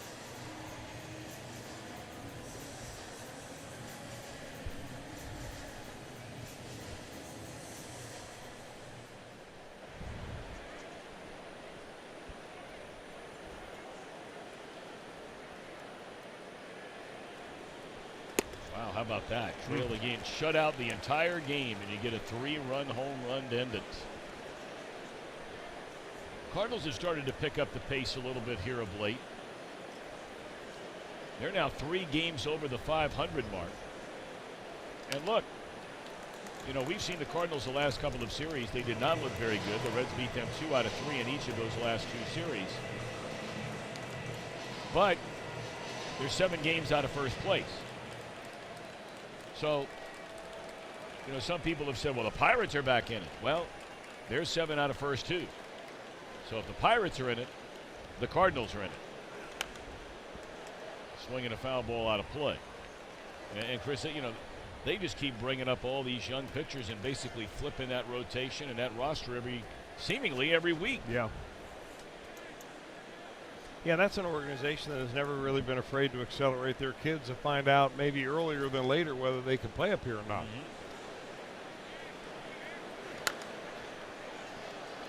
That one has popped up, and Adams will give it a look, but it will get out of play.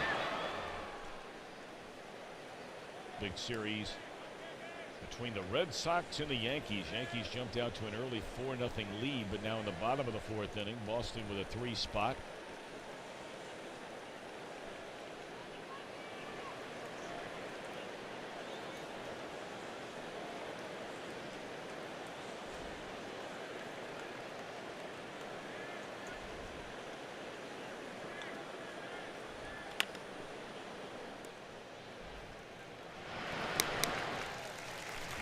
Down in the inning as Peraza's thrown out by Rendon.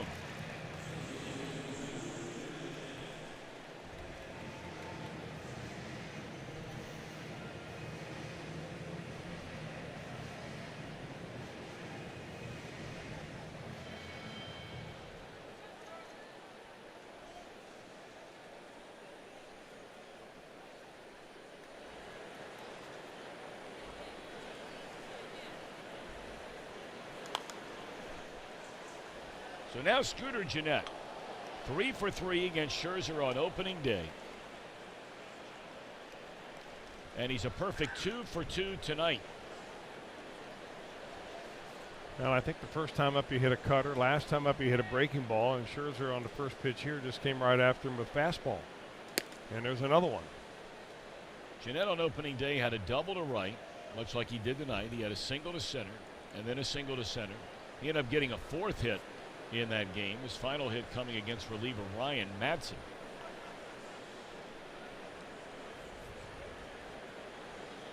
One ball and 1 strike. Breaking ball. He hasn't thrown many good ones tonight, the breaking ball. No, that's only about 2 or 3 slow curveballs that he throws, and our Fox track shows that it never really did reach the strike zone, but he gets the call.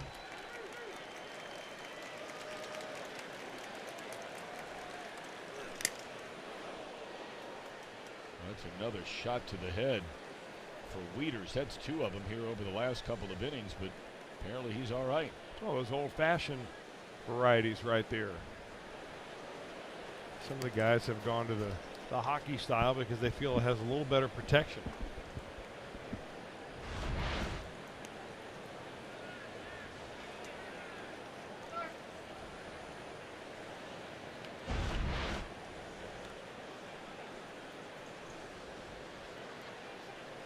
And the 1-2. Well, if you just sit back and watch Scherzer's pitches and the action on them, first of all, he stays out of the middle of the zone almost all the time. But I mean, when he goes to the outside corner, I mean, it's either going away from the plate or coming back in just a little bit. He doesn't have one that goes straight. Now, this was a pretty straight one, but it was at 95.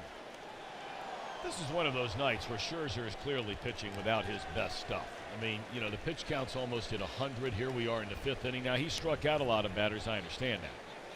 Well, the Reds are fouling a lot off. Yes, I they mean, are. they're giving some really good at-bats in here. But there haven't been quite the bite to the breaking stuff you normally see from Scherzer. Fastball, plenty good. Now, that had some bite. That one had some nasty bite. That's his first perfect inning since the second.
Cincinnati Children's ranked number 2 in the nation by U.S. News and World Report. And by your local Ford dealer, Ford. Go further. Welcome back to Washington, D.C. Boy, so many great museums and sites. Well, the buildup of this city over the last number of years is unequaled of anywhere in the United States. That's a foul ball off the bat of Daniel Murphy. It's just mind-boggling within 5 blocks of this ballpark what has happened in the last handful of years and continues to go up every time we come here. I mean, you look out in left center field right now. 1, 2, 3, 4, 5, 6, 7, and 2 more down the right field line.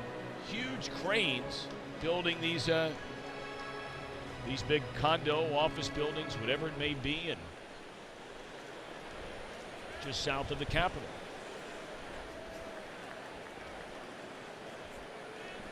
Well, they all going to have a car, each one of those units, because the roads are rather busy right now. Boy. Well, somebody who lives here in town told me today that they just read something where this is supposed to be the 2nd worst traffic town in the United States. I don't know if that's true, but it's hard to imagine anywhere could be possibly worse than Atlanta. Although for us to go 4 miles today from the hotel to this ballpark, a little closer to 5 miles, it took an hour and 5 minutes. I'm surprised your dad didn't jump out and give his Fitbit a little bit of a workout. You know, you bring up a good point. I'll have to ask him about it in between innings. That's on the ground, and Votto will handle it, taking care of Murphy for out number 1. Now Wieters, a sac fly RBI in the 6-run second inning. He popped up to the left fielder Preston Tucker his last time up.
0-2 on Wieters.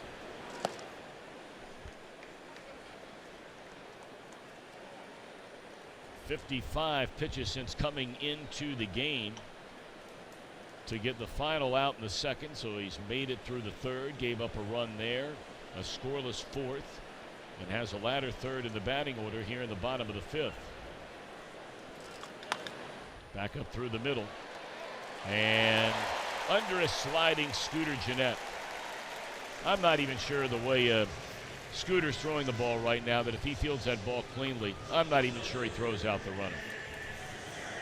And now a quick message from Miami Valley Gaming. Get ready to get lucky.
Nothing in 2 on Scherzer. He's up there still competing, even in a 7-2 game here. Still a long way to go in this game. Scherzer realizes this is no slam dunk. I mean, he's closing in right around 100 pitches through 5 innings. So more than likely they're going to need some help from their bullpen, and that's been up and down. You know, the competitiveness is just part of the whole package for Scherzer. A lot of guys with his arm, not a lot with his control of his stuff, but I mean, you add the competitive edge to everything else, and you see why he separates himself from the majority of pitchers.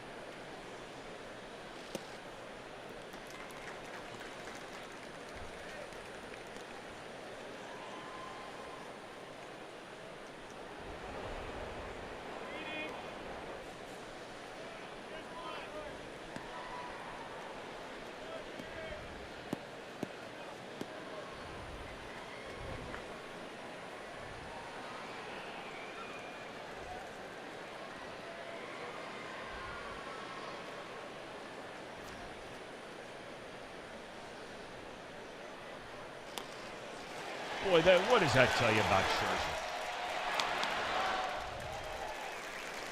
I mean, he falls behind 0-2 in the count. They're asking the guy to bunt. He's up there grinding it out. And on a 2-strike pitch after working the count even, is able to get down the bunt and move the runner. And people can say, Brenneman, you're making a big deal out of nothing. You know what? That's not the case. There are certain guys that compete and execute. Yeah. There might be a lot of guys that compete.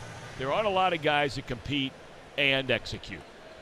And it doesn't matter if he's on the mound or whether he's getting it done, putting out a sacrifice bunt of a 7-2 game in the 5th inning. Just impressive when you see the very best of the very best. And Scherzer is the very best of the very best. He, along with 2 or 3 others, they're just in a different galaxy than anybody in Major League Baseball. It's not to say they can't lose a game, not to say they can't be outpitched by somebody on a given night, but they are the very, very best. Well, if you're going to be the best player on your team, that's how you have to play. Right. Because everybody else is going to look at you. And if you only play hard 80% of the time, you can't expect the rest of the team to play hard 100% of the time if the best player is not the guy who's leading the charge. Doesn't have to be vocal, doesn't have to be rah-rah in the clubhouse.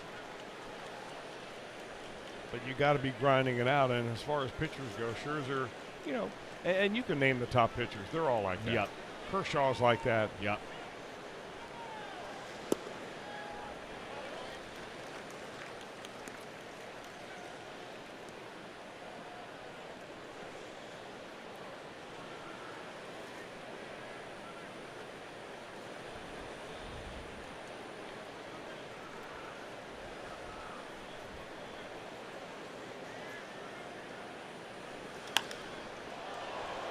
That one's down the left field line, hit a long way, and that ball tails foul.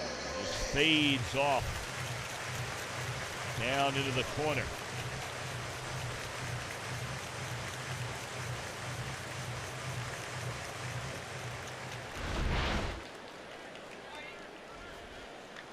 Well, if it was hit back in April, or actually in the end of March, beginning of April, probably would have gone for a home run, because those were the days when the Reds simply could not get Adam Eaton out. Remember the series that he had starting off the season? He went 1 for 3, 5 for 5, and then 2 for 5 in 3 games against the Reds at Great American Ballpark. And they didn't even think that he was going to perhaps even be ready for the start of the regular season after that very serious knee surgery and coming all the way back. He left that Cincinnati batting .615. It's not bad. Then he did have some knee problems after that. Just went into a couple of little slumps. Over the right side. And hey, you know what? Give a little credit here to Maya. I mean, he's given him some good work tonight here out of the bullpen. Done a good job.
Reds Bark in the Parks, presented by Rachel Ray, Nutrish, and Kroger.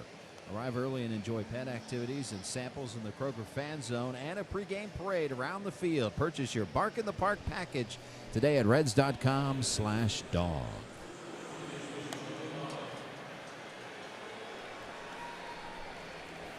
Always love the Bark in the Park nights. They're always so much fun.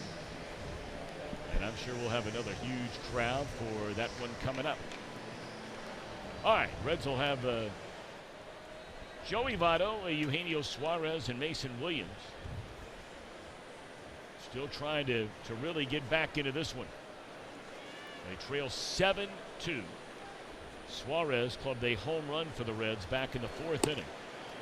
And at the time, you know, we were speculating at the time, nobody's second guessing. It was first guessing going all the way back to that 4th inning. You had the home run, then you had a strikeout. There were 2 outs and nobody on, and you're down 7-2. Well, the next thing you know, you get a double by Tucker, you get a walk to Barnhart, and now here comes the pitcher spot. And with working now with a 6-man starting rotation, and we're not alibiying for any decision that Jim Riggleman made, but the numbers are what they are. They have 1 less pitcher in that bullpen, and they're using 6 roster spots for starting pitchers right now.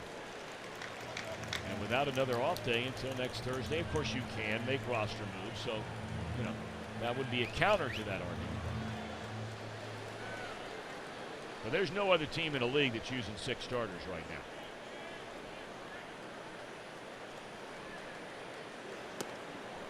now. Votto takes it down and in. 1 ball, 2 strikes, goes to 2-2.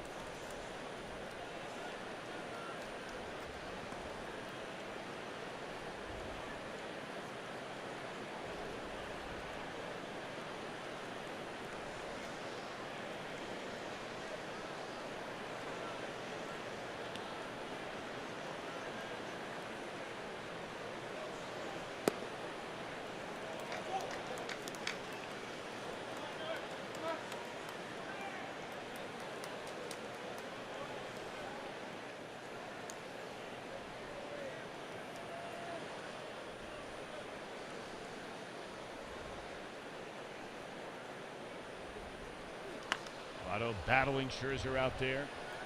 And that's what the Reds have been able to do quite a bit. I mean, Scherzer's going to be running up right around 100 pitches very shortly.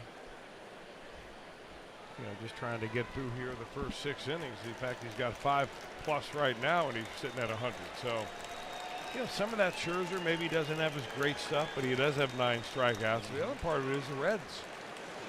Reds offense are making him throw the ball over the plate a little bit. Second walk issued in the game, and StatCast AI powered by AWS. You always look at that exit velocity, Chris.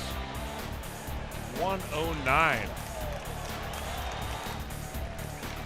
I look at the exit velocity, but you know what I really look at? What do you look at? The number of guys who are on base. Because that's the only reason one home run is better than another. Not the distance, not the direction, the flight path, the sound it makes, the hang time. Launch angle. The number of guys are on base. Very astutely put. Thank you very much.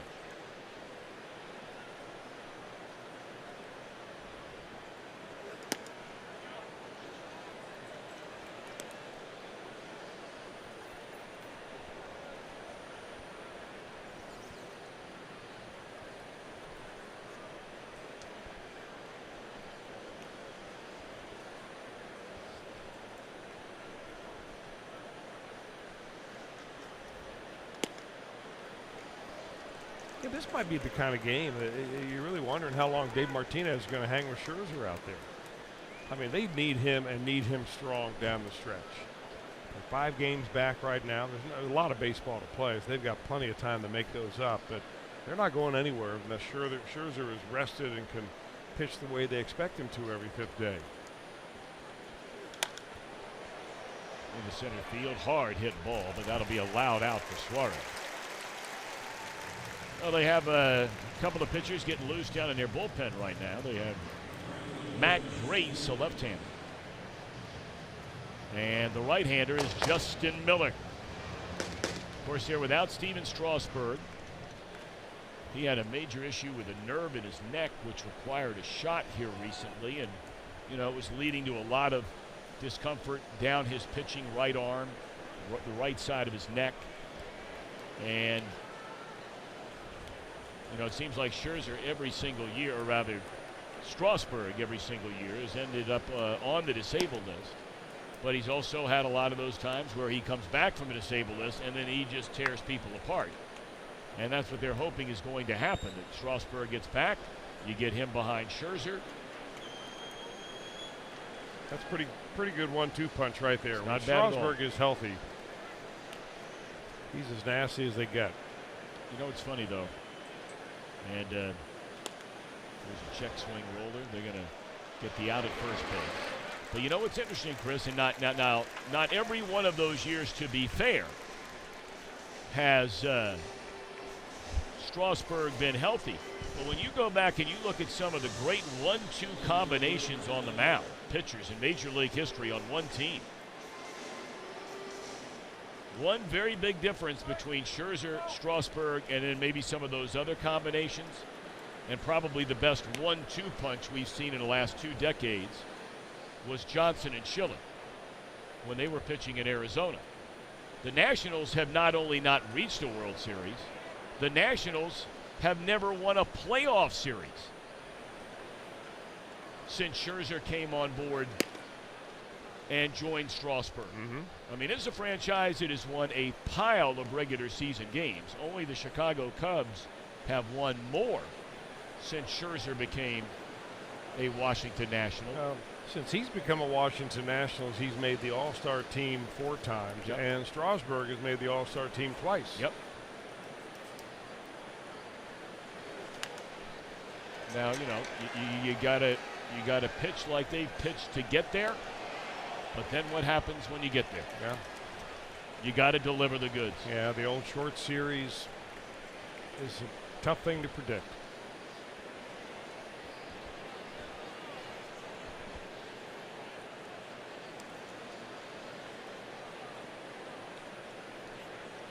Strasburg pitched very well in the postseason last year. Scherzer was the one who just had a complete meltdown in that final game against the Chicago Cubs.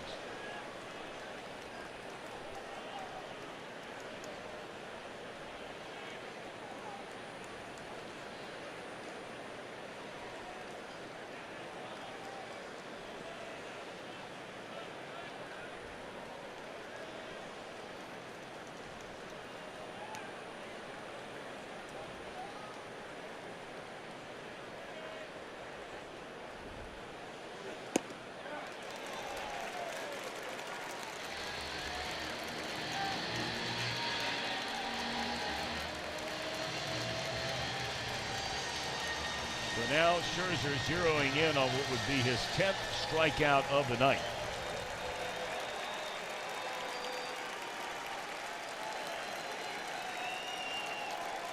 He has 75 games in his career of 10 or more strikeouts. That's 8th most in Major League history.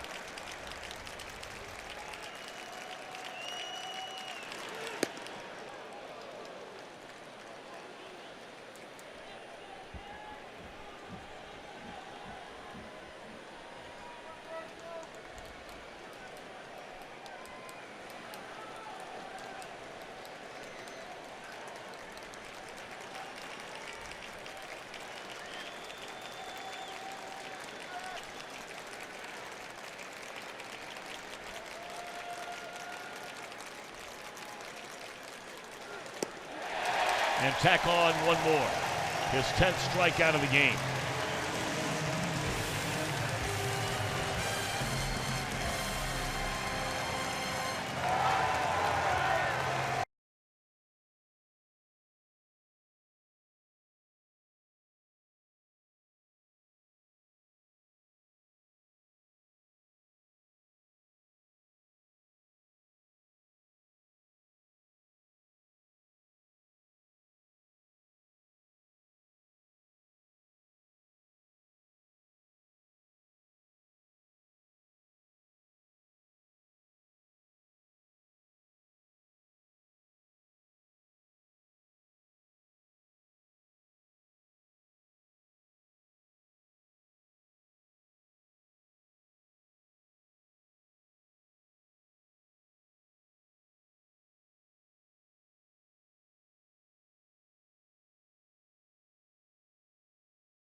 On August the 10th, Redlegs take on the Arizona Diamondbacks.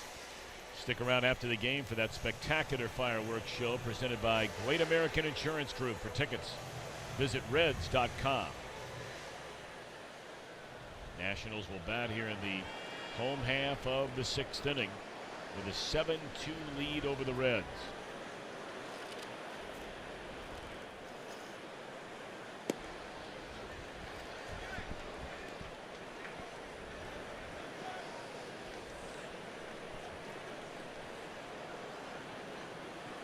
You know, they've had a wild week here in D.C. You know, really a wild month. You had the situation some of you may remember seeing when there was some kind of verbal confrontation when they had brought Strasburg off the disabled list. He did not pitch a good game. Scherzer appeared to come over and, you know, offer some words of encouragement, which apparently did not sound that way, or whatever the case may be. We'll never know the details. The bottom line is, the next thing you know, Scherzer and Strasburg are in the manager's office trying to iron whatever happened out. So you start with some of that. You couple that with a far more important story, which is that the Nationals, picked by everybody and his brother to be one of the top 2 or 3 teams in the National League, if not all of baseball, and they have been a mediocre team at best most of this year. You have a first-year manager who's trying to navigate his way through all this, as there's a walk to Turner to start the 6th inning. And then, Chris, you have what happened here the other night. And that was the Sean Kelly reliever who came into a blowout game. I think at that time the game was something like 20-1. And he was told by the umpires, you know, slow your pace down. They didn't want him to quick pitch the hitters. And in the process, he ends up giving up a 3-run home run. He's angry. You just saw him spike his glove in anger.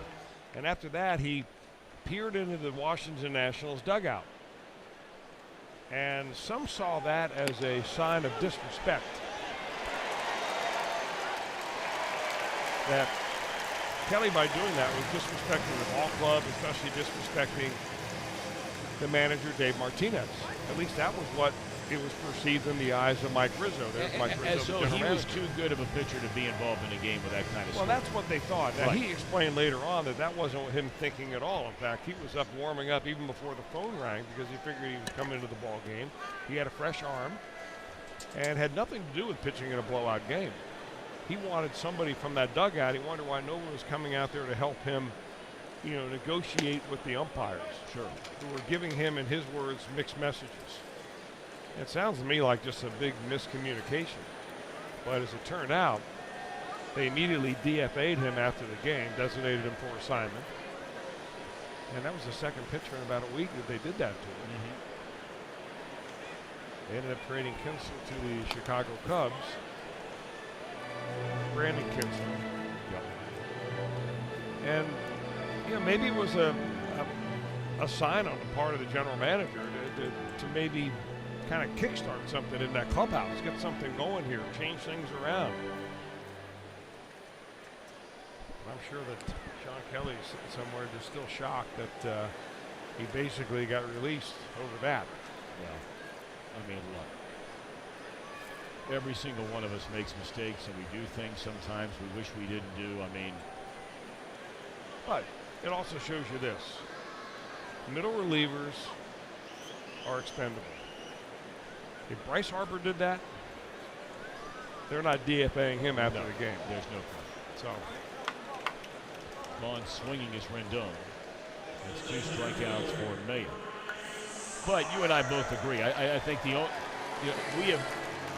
If you've seen it twice in your life, and maybe for you it's a few more than that, I've seen it happen twice and heard about it a third time. Never saw the video from the Trevor Bauer one earlier this year when he gave up a home run after a couple of errors and slammed his glove on the ground. Saw Ted Lilly do it a number of years ago pitching for the Chicago Cubs. And that video right there of Kelly. The only other time you see pitchers do that is in Little League Baseball. Throwing your glove on the ground. yeah. I did see Rob Dibble tear his jersey off on the way to the dugout. Oh, that's pretty sweet. That was classic. Yes.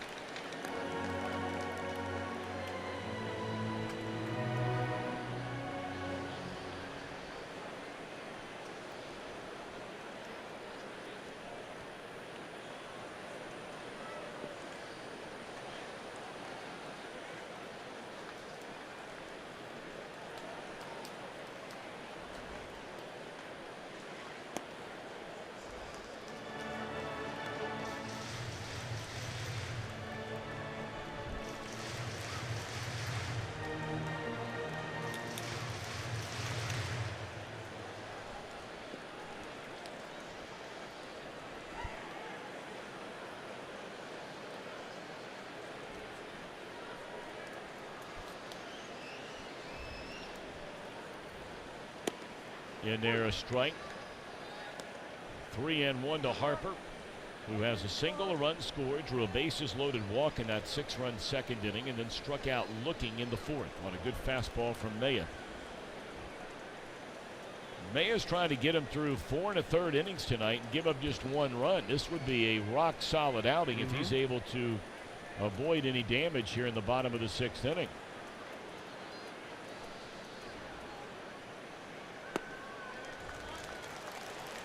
Well, it's a kind of outing, though, that because of the pitch count and the number of innings he's giving you, that it could be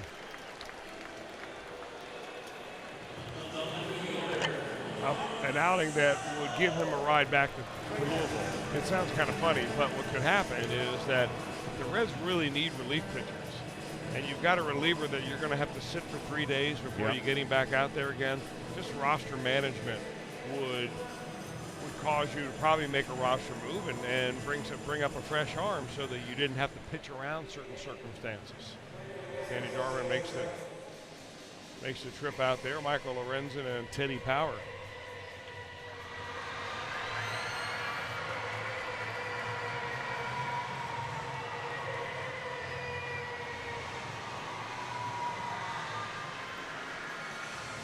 He didn't need a translator for that.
Michael Lorenzen has been thrown. Looks like he's got plenty of time to get completely loose and ready to go. So this might be Maya's last guy if he's unable to retire Soto.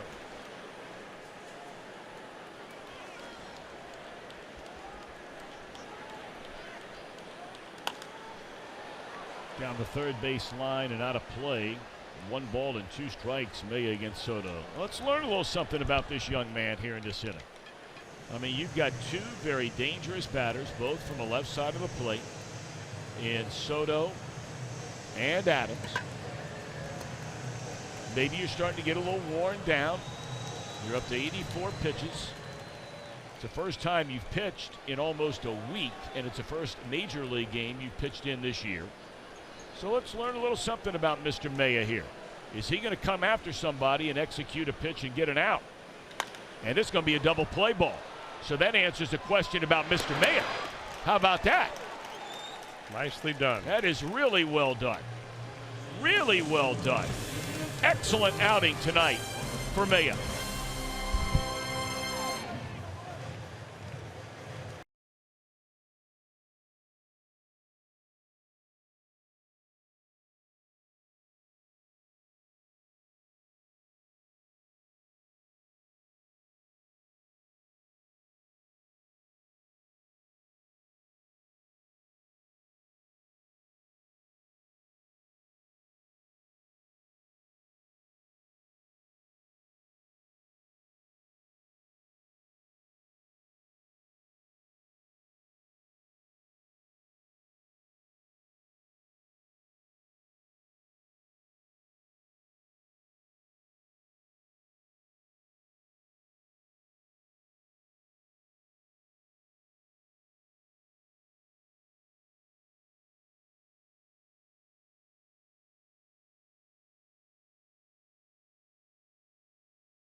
Second inning, the difference in this one right now was a 6-run explosion.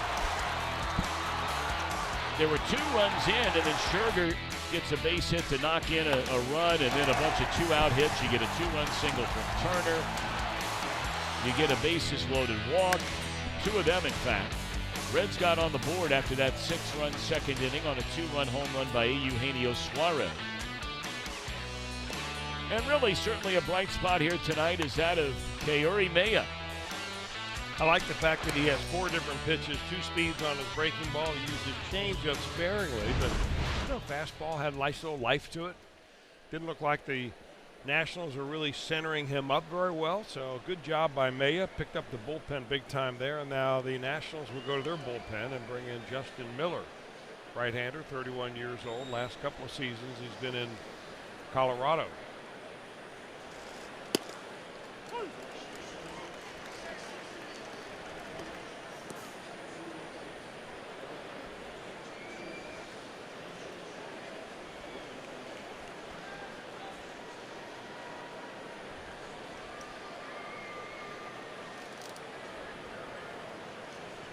So Miller, a strike 1 pitch coming to Tucker Barnhart. See if the Reds over these last 3 innings can mount.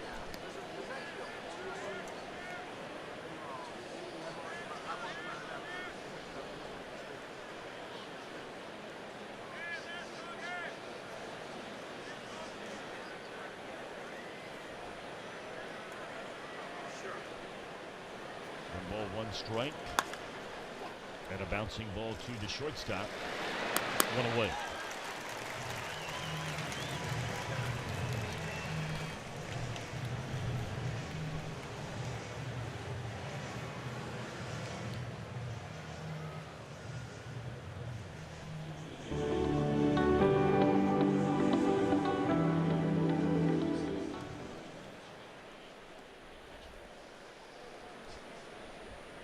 So Phillip Ervin will come up and bat for Maya, who goes to 4 1/3 innings.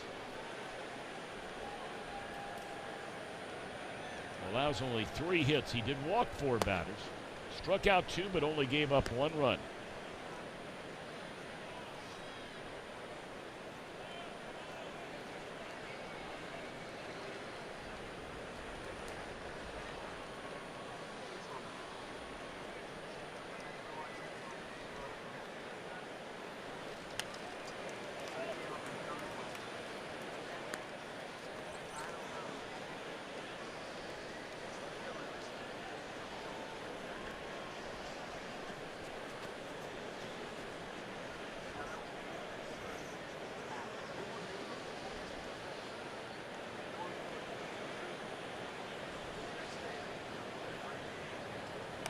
Heads up.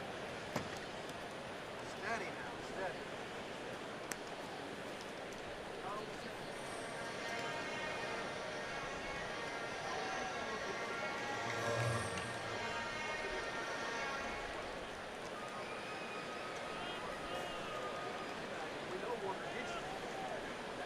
That was split the ball. 1 ball and 2 strikes on Urban, not in the starting lineup tonight. Swing and a miss, and he's out of there for the second out against Miller here in the 7th inning. Miller basically a 2-pitch pitcher, fastball, slider, although that last pitch looked like it was a really big slider that he threw. More like a hard curveball. Got a nice downward break on it.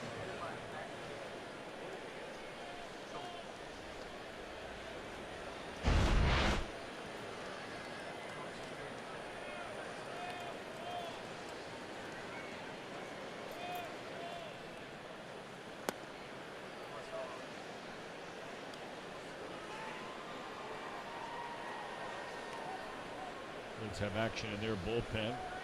Obviously going to make a change. Jared Hughes ready to go for the bottom of the 7th.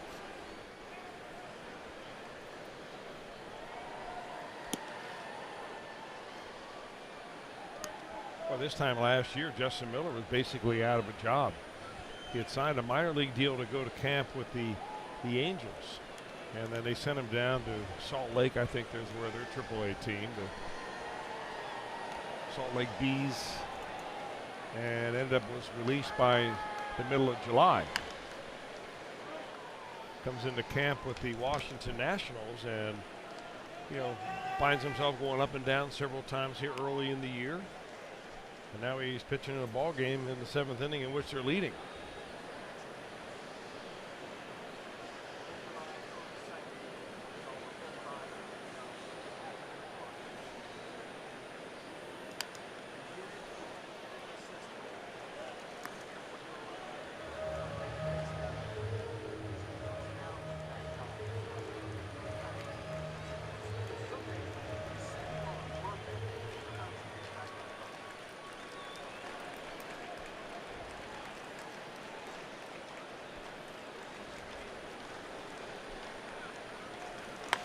Billy with a line drive into center field, a base hit. It's good at bat right there by Billy Hamilton. 2-out single to keep things alive for Peraza. Peraza is still looking for his first hit on this road trip. He went 0 for Detroit. 9 at bats. And actually is hitless in 3 straight games, this being the 4th. For the first time since a season-high 4-game hitless stretch, and that was back in mid-April.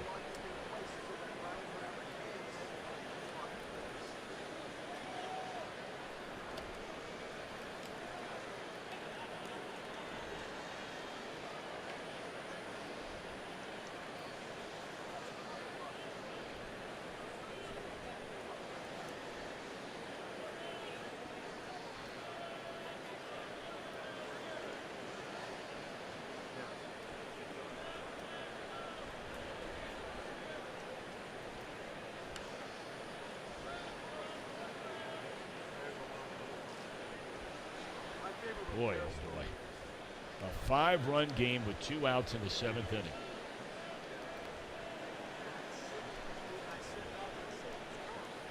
And you would think this is a 1-run game.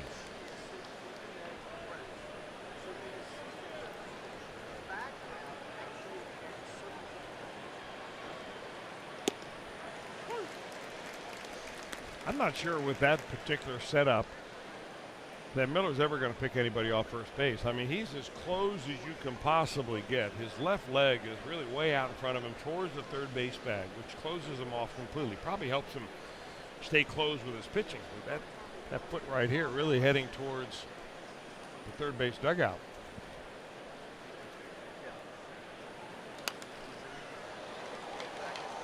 But he's having Billy Hamilton go back to the bag every time he lifts his foot up. You get a chance to examine his move a little bit. You may see him later in this series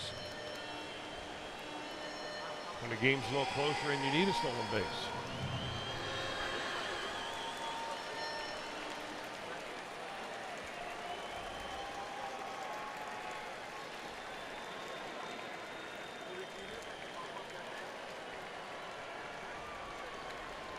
Now the 0-2 coming on Peraza.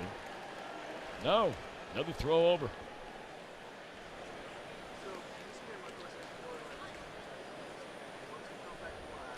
That was a pretty quick move, and we were at that time looking at his feet, and that shows you that those are the best moves to first base have the quickest feet.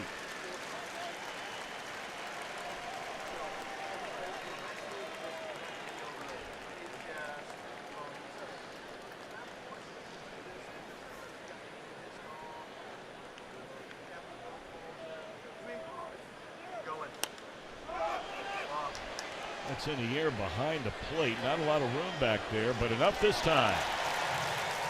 And that will end the inning. 1 hit, 1 left. Middle of the 7th. The Nationals with a 5-run lead.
Here's 2 for 4 tonight. A couple of home runs, one a 3-run job, and that 3-run home run, part of an 8-run inning for the Red Sox. It's 11-5 Sox in the 6th. A big battle, as always, in the American League. Well, I mean, what Boston is doing this year, I mean, this is just insane. They're putting together one of the great seasons in the history of baseball. They are 41 games over 500. Trying to get their 76th win of the year against 34 losses. I want to say that the starter tonight was a reliever kind of pressed into an emergency start. Was it Brian Johnson? Jared Hughes, meanwhile, takes over on the mound for the Reds, and he quickly gets ahead of Mount Adams at no balls and 2 strikes.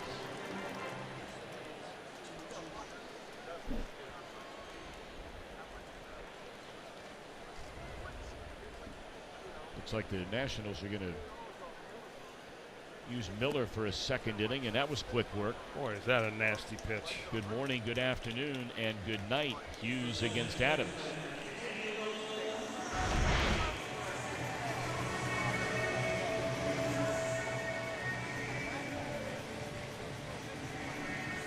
If you're facing Jared Hughes, you're already looking down in the zone.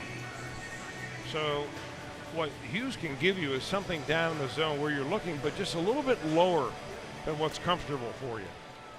And then you add the tremendous sink that he has on that fastball, and you're swinging stuff in the dirt.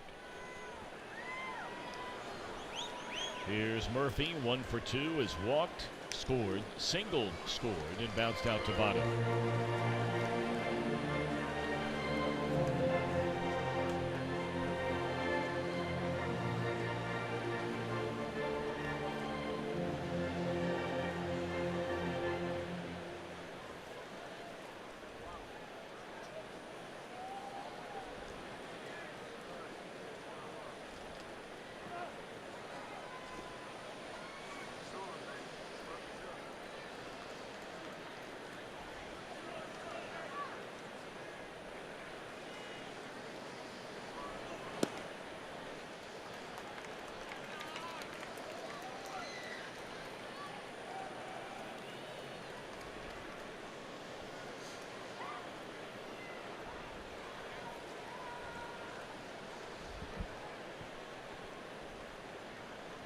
Ball and 1 strike on Daniel Murphy.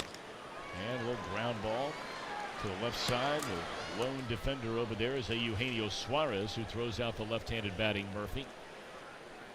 2 up, 2 down for Hughes, and the catcher Wieters coming up. A sac fly RBI, a pop up to left, and a single for the Washington catcher.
Nothing in 2 on Wieters. Jam shot pop up, and boy, what an impressive inning right there for Jared Hughes. 1, 2, 3. Reds a couple of more cracks at him. 8th inning coming up. A 5-run game.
Adam, they'll bring in the left-hander Matt Grace from their bullpen. Reds have lefty, lefty, righty due up. Jeanette Votto Suarez.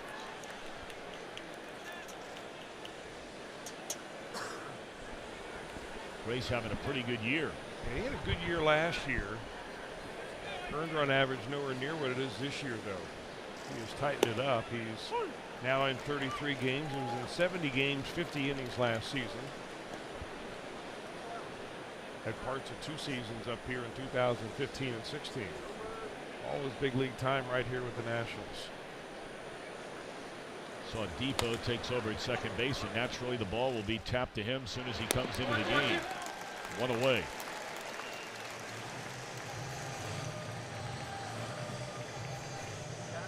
Joey Votto 0 for 2 has drawn a walk.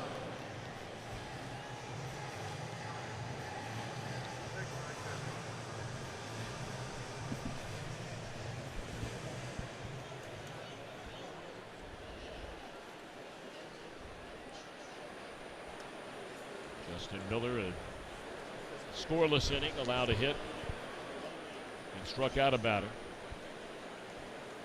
Grace to Votto. Breaking ball low.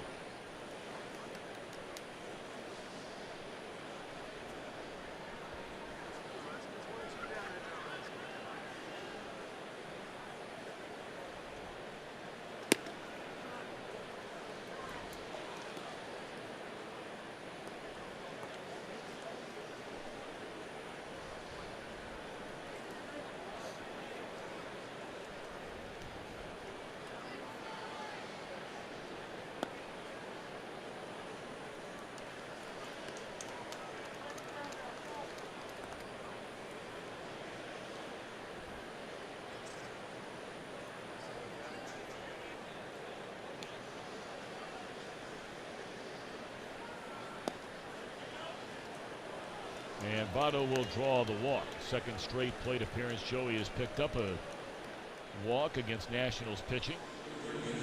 And now Eugenio Suarez will bat. Struck out his first time up, hit the long 2-run home run beyond the Reds bullpen out of the deep left center field gap. Hit that ball over 400 feet out there. And then he hit a hard line drive right at Bryce Harper, who caught it his last time up. 1 for 3 Suarez with a 2-run home run. Strike 1.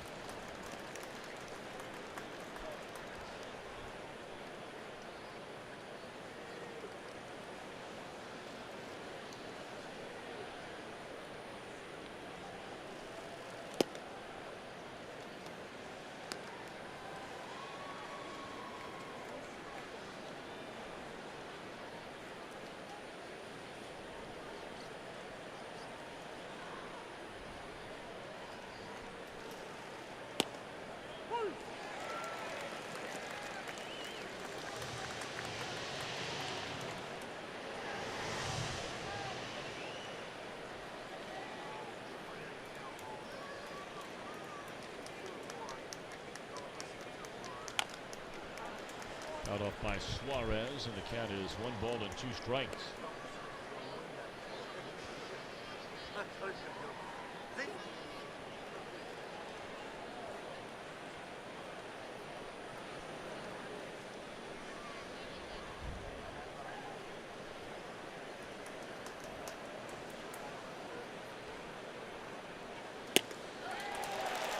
Suarez almost fell over. He swung so hard on that swing, and it's strike 3 for the second out of the inning. First strikeout for Grace.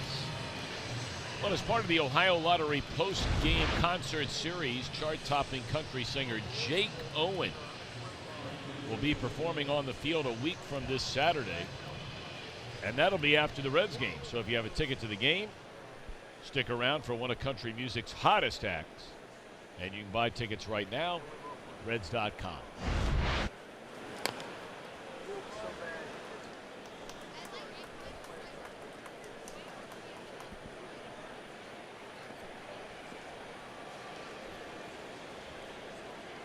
Here's Mason Williams with 2 down and the Reds trailing by 5. Votto at first base here in the top of the 8th inning.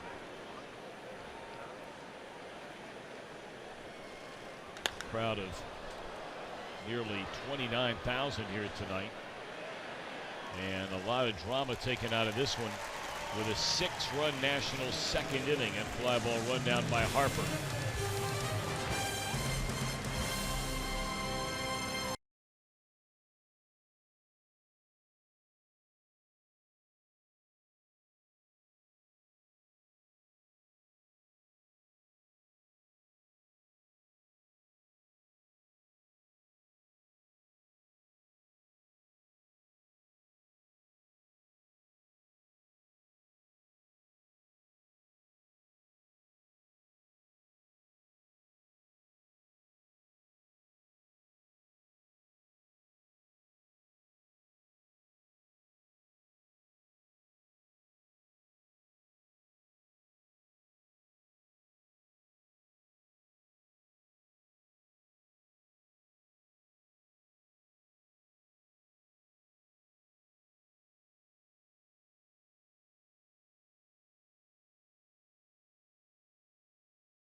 Seventh inning, but he is the focus of our Miller hold true moment.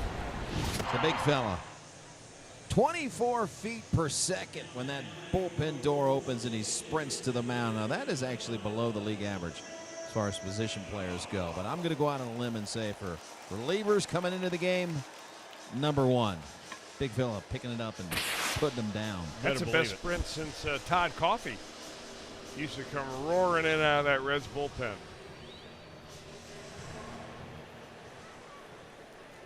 He was. Now to be Rysel. He just runs it up to the plate. Rysel does. Yes, he does. All different angles. A tune-up job here for him. Defoe bats for the first time since coming on defensively. He greets Iglesias with a base hit right back where it came from.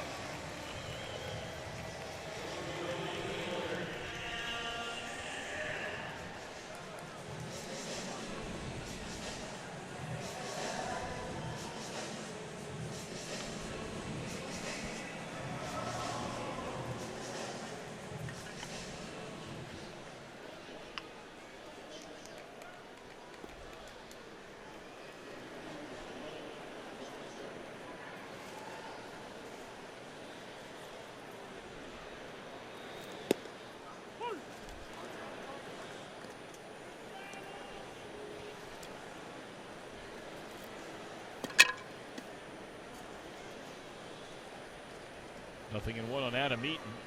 Been on twice tonight, knocked in a run, scored a run. 1 hit in 3 at-bats. Has been hit by a pitch.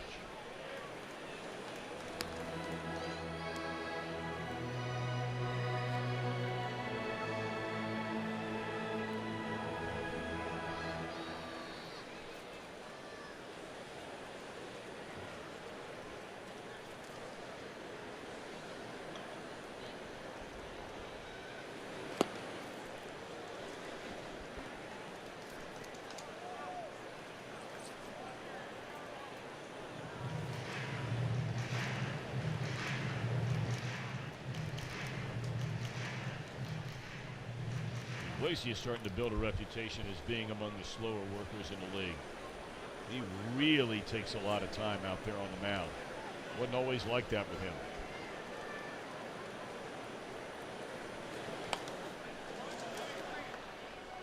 Well, it might be more evident in a game that's not a save situation.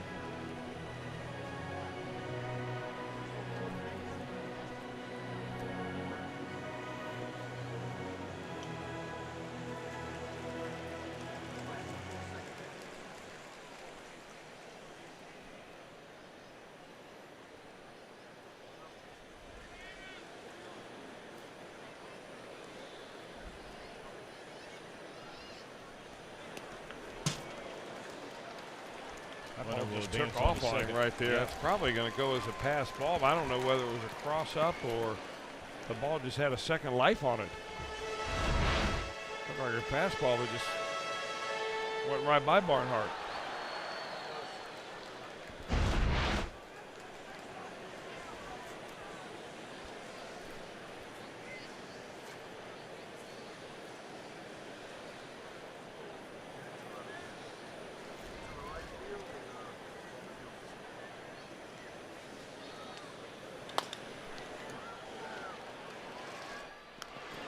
And Iglesias able to get to the bag in time, but advancing on to third with one out in the inning is Defoe.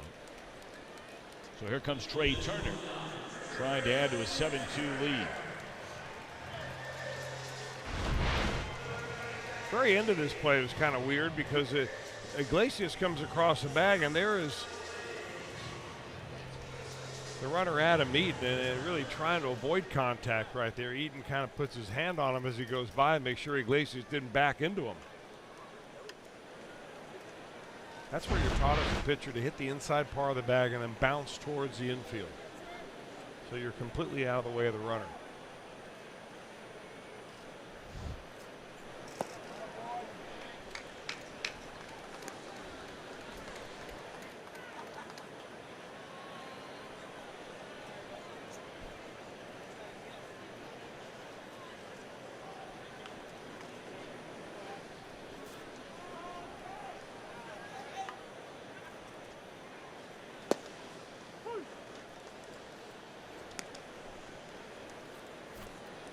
One ball and one strike on Trey Turner.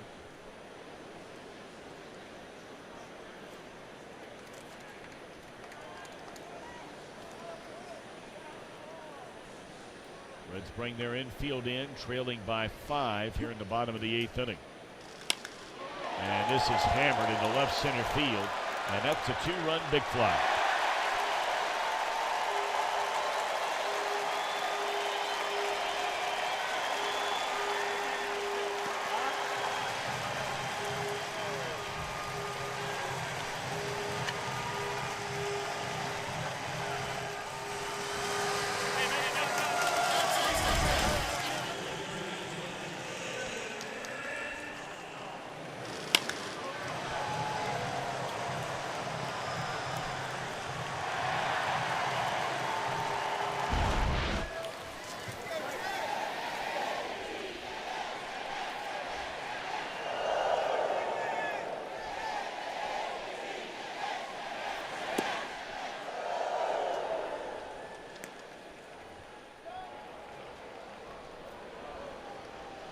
Turner, number 14 on the season. He has had a big night. 4 runs batted in. It all began with that 2-run single in the second. Yeah, he does. For a guy that is really known as a speed player.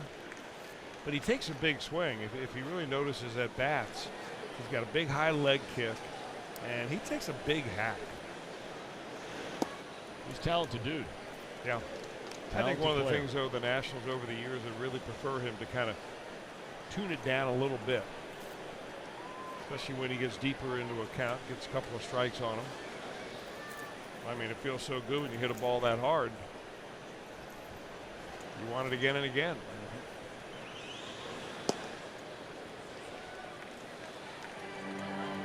2-2 on Rendon. He's had a pretty quiet night. Only an infield single in 4 trips to the plate.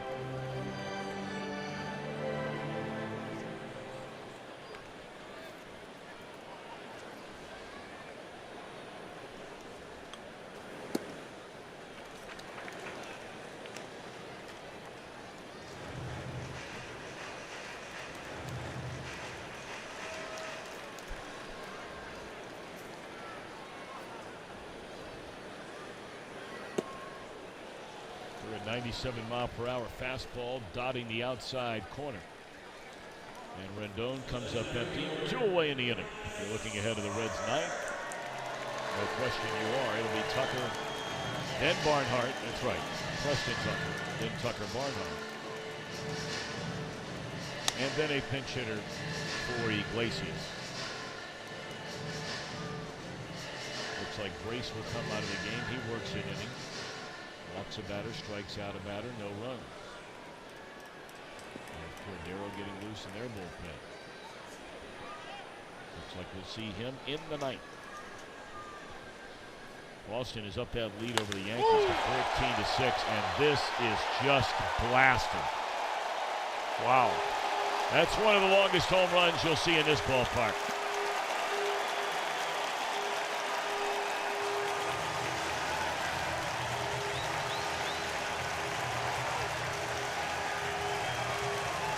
Harper's starting to heat up. And that's bad news for the rest of the National League.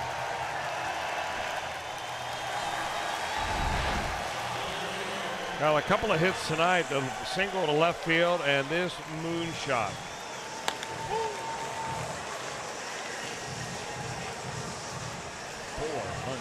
.437 feet. Mercy.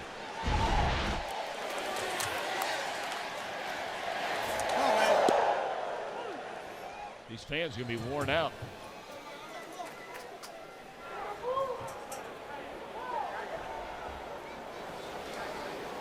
You mean they're chanting? Yeah. How about when they scored 24 runs the other day? No kidding. That's popped up, which will end the inning. Iglesias gives up 3.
More on car insurance.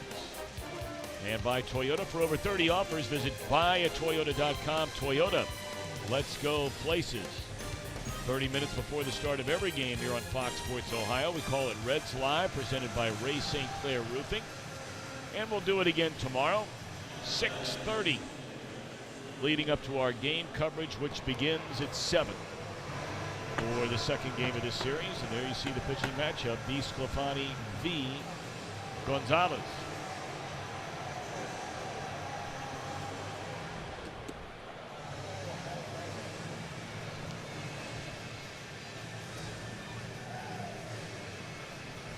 Jimmy Cordero is the new pitcher for the Nationals, and he will be making his major league debut.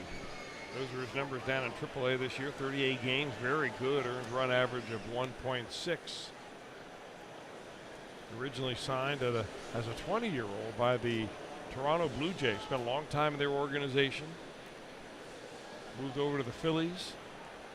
And at the beginning of last year, signed by the Nationals in their minor leagues.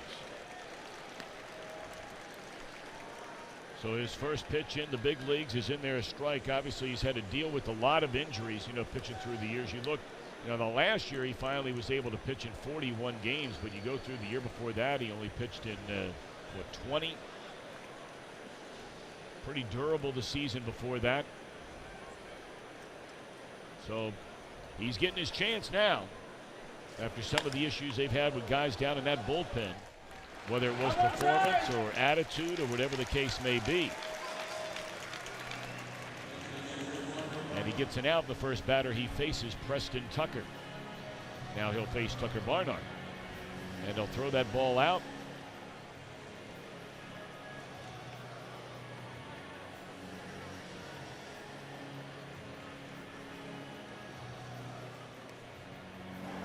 Actually, I think they threw 2 balls out right there.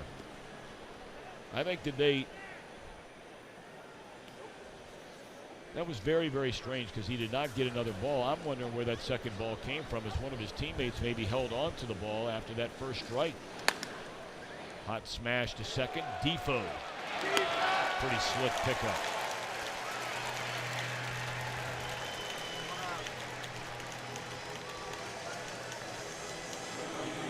Got a chance for a 4-pitch inning in his major league debut.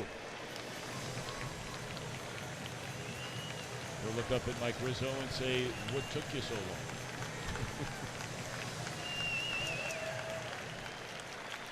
It'll be Brandon Dixon.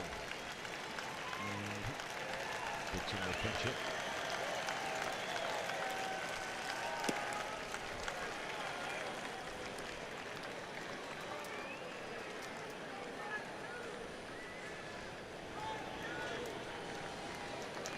Jimmy Cordero's major league debut, trying to pick up the final 3 outs in this one.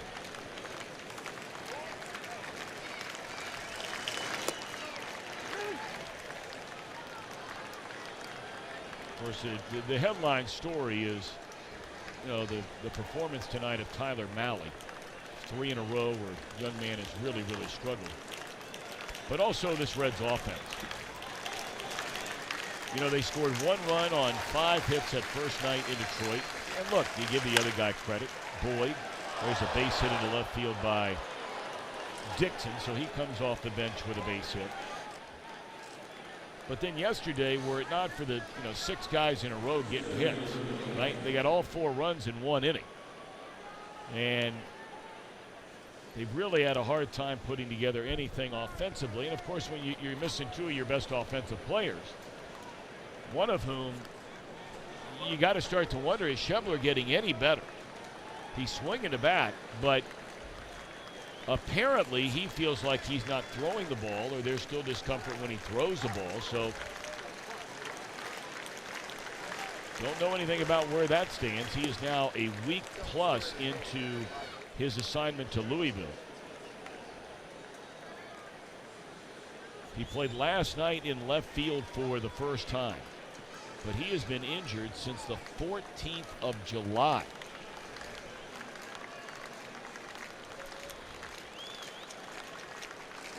That's one of those things where the player's got to be the guy that guides the trainers. Nobody can tell you that you feel good or feel bad. You know it as your own body. It's a shame he took a shot when he hit that wall, and that's what sent him to the DL. And of course, the other big bat out of that Reds lineup is a rookie Winker, who is really starting to put together just an excellent season. And a trade of Duvall takes a little pop away from the right side. Sure. And Suarez is batting about 100 points lower than he did before the All-Star break, but he's hitting some home runs. Motto's getting on base more, but he's not driving any in. So, this team was just clicking right along, so great offensively, and they did it for such a long time that, you got the feeling that it was never going to end. You're always going to stay hot. We're getting production out of Billy Hamilton at the bottom of the lineup. Peraza was getting on base. And Peraza's now something like 3 for 38 at the top of the lineup. So maybe Jim Riggleman's now got to be thinking about, hey, maybe I need to start mixing things up a little bit more.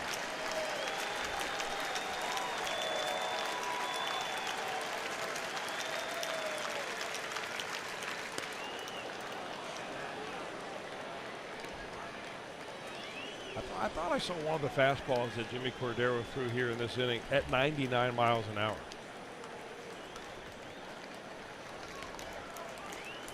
He's trying to fool him, sneak that little curveball in there.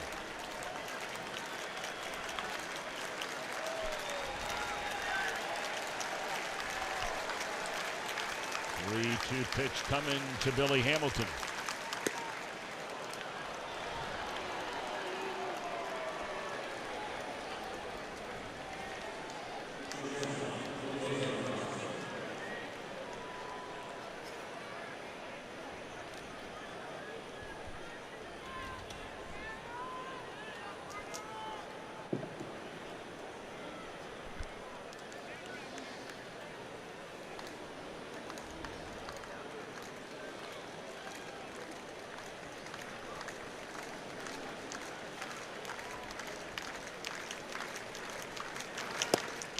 Ball one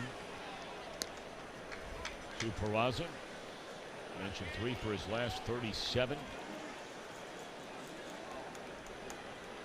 0 for 4 here tonight.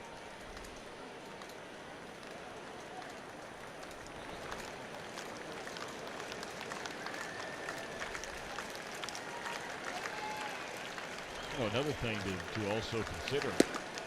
I mean, look, this Reds infield, these guys never take a day off.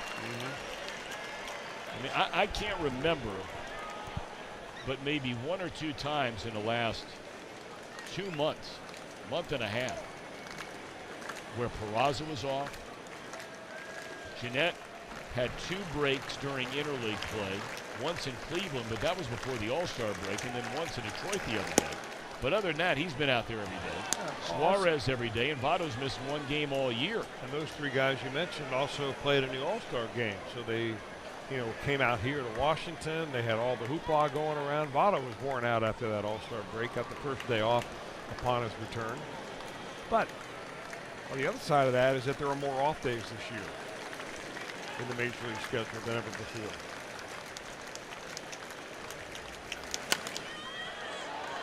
So you normally, unless you're making up for a rain out, you're normally not going like teams used to go, you know, 20 days in a row without having a day off. You're getting one just about every week now. But look, they're doing more and more studies on this stuff. And, you know, the easiest thing in the world for a lot of us is say, oh, you know, in the old days, guy used to play every day and, you know, never needed a day off. Well, that's all true, and the travel's better now than it's ever been, but there are a lot of studies that show about number of days of production from players. There's a ball that goes all the way to the wall. 2 runs are going to score, so that's a nice sight for Jose Peraza. Sure. He makes it a 10-4 ball game.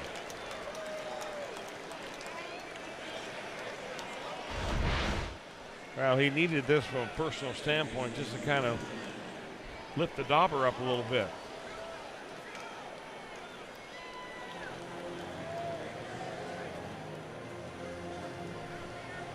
Now we got to have the visit to the mound. In a 10-4 game with 2 outs in the 9th inning. That is Derek Lilliquist. He was a longtime pitching coach with the Cardinals.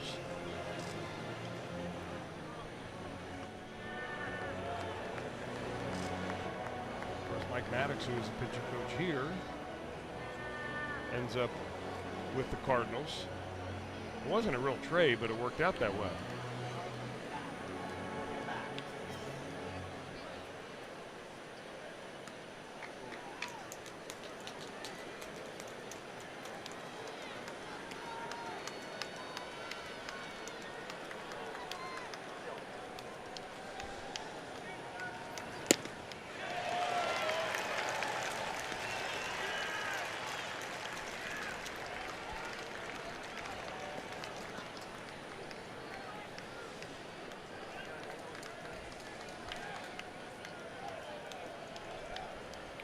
Scooter, a couple of hits and 4 at-bats tonight.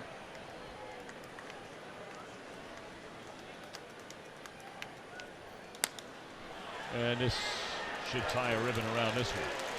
The Nationals win the opener of the series by a final count of 10-4.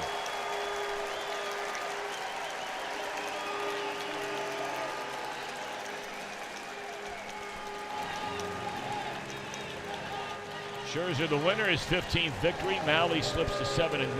We're back with more in a moment.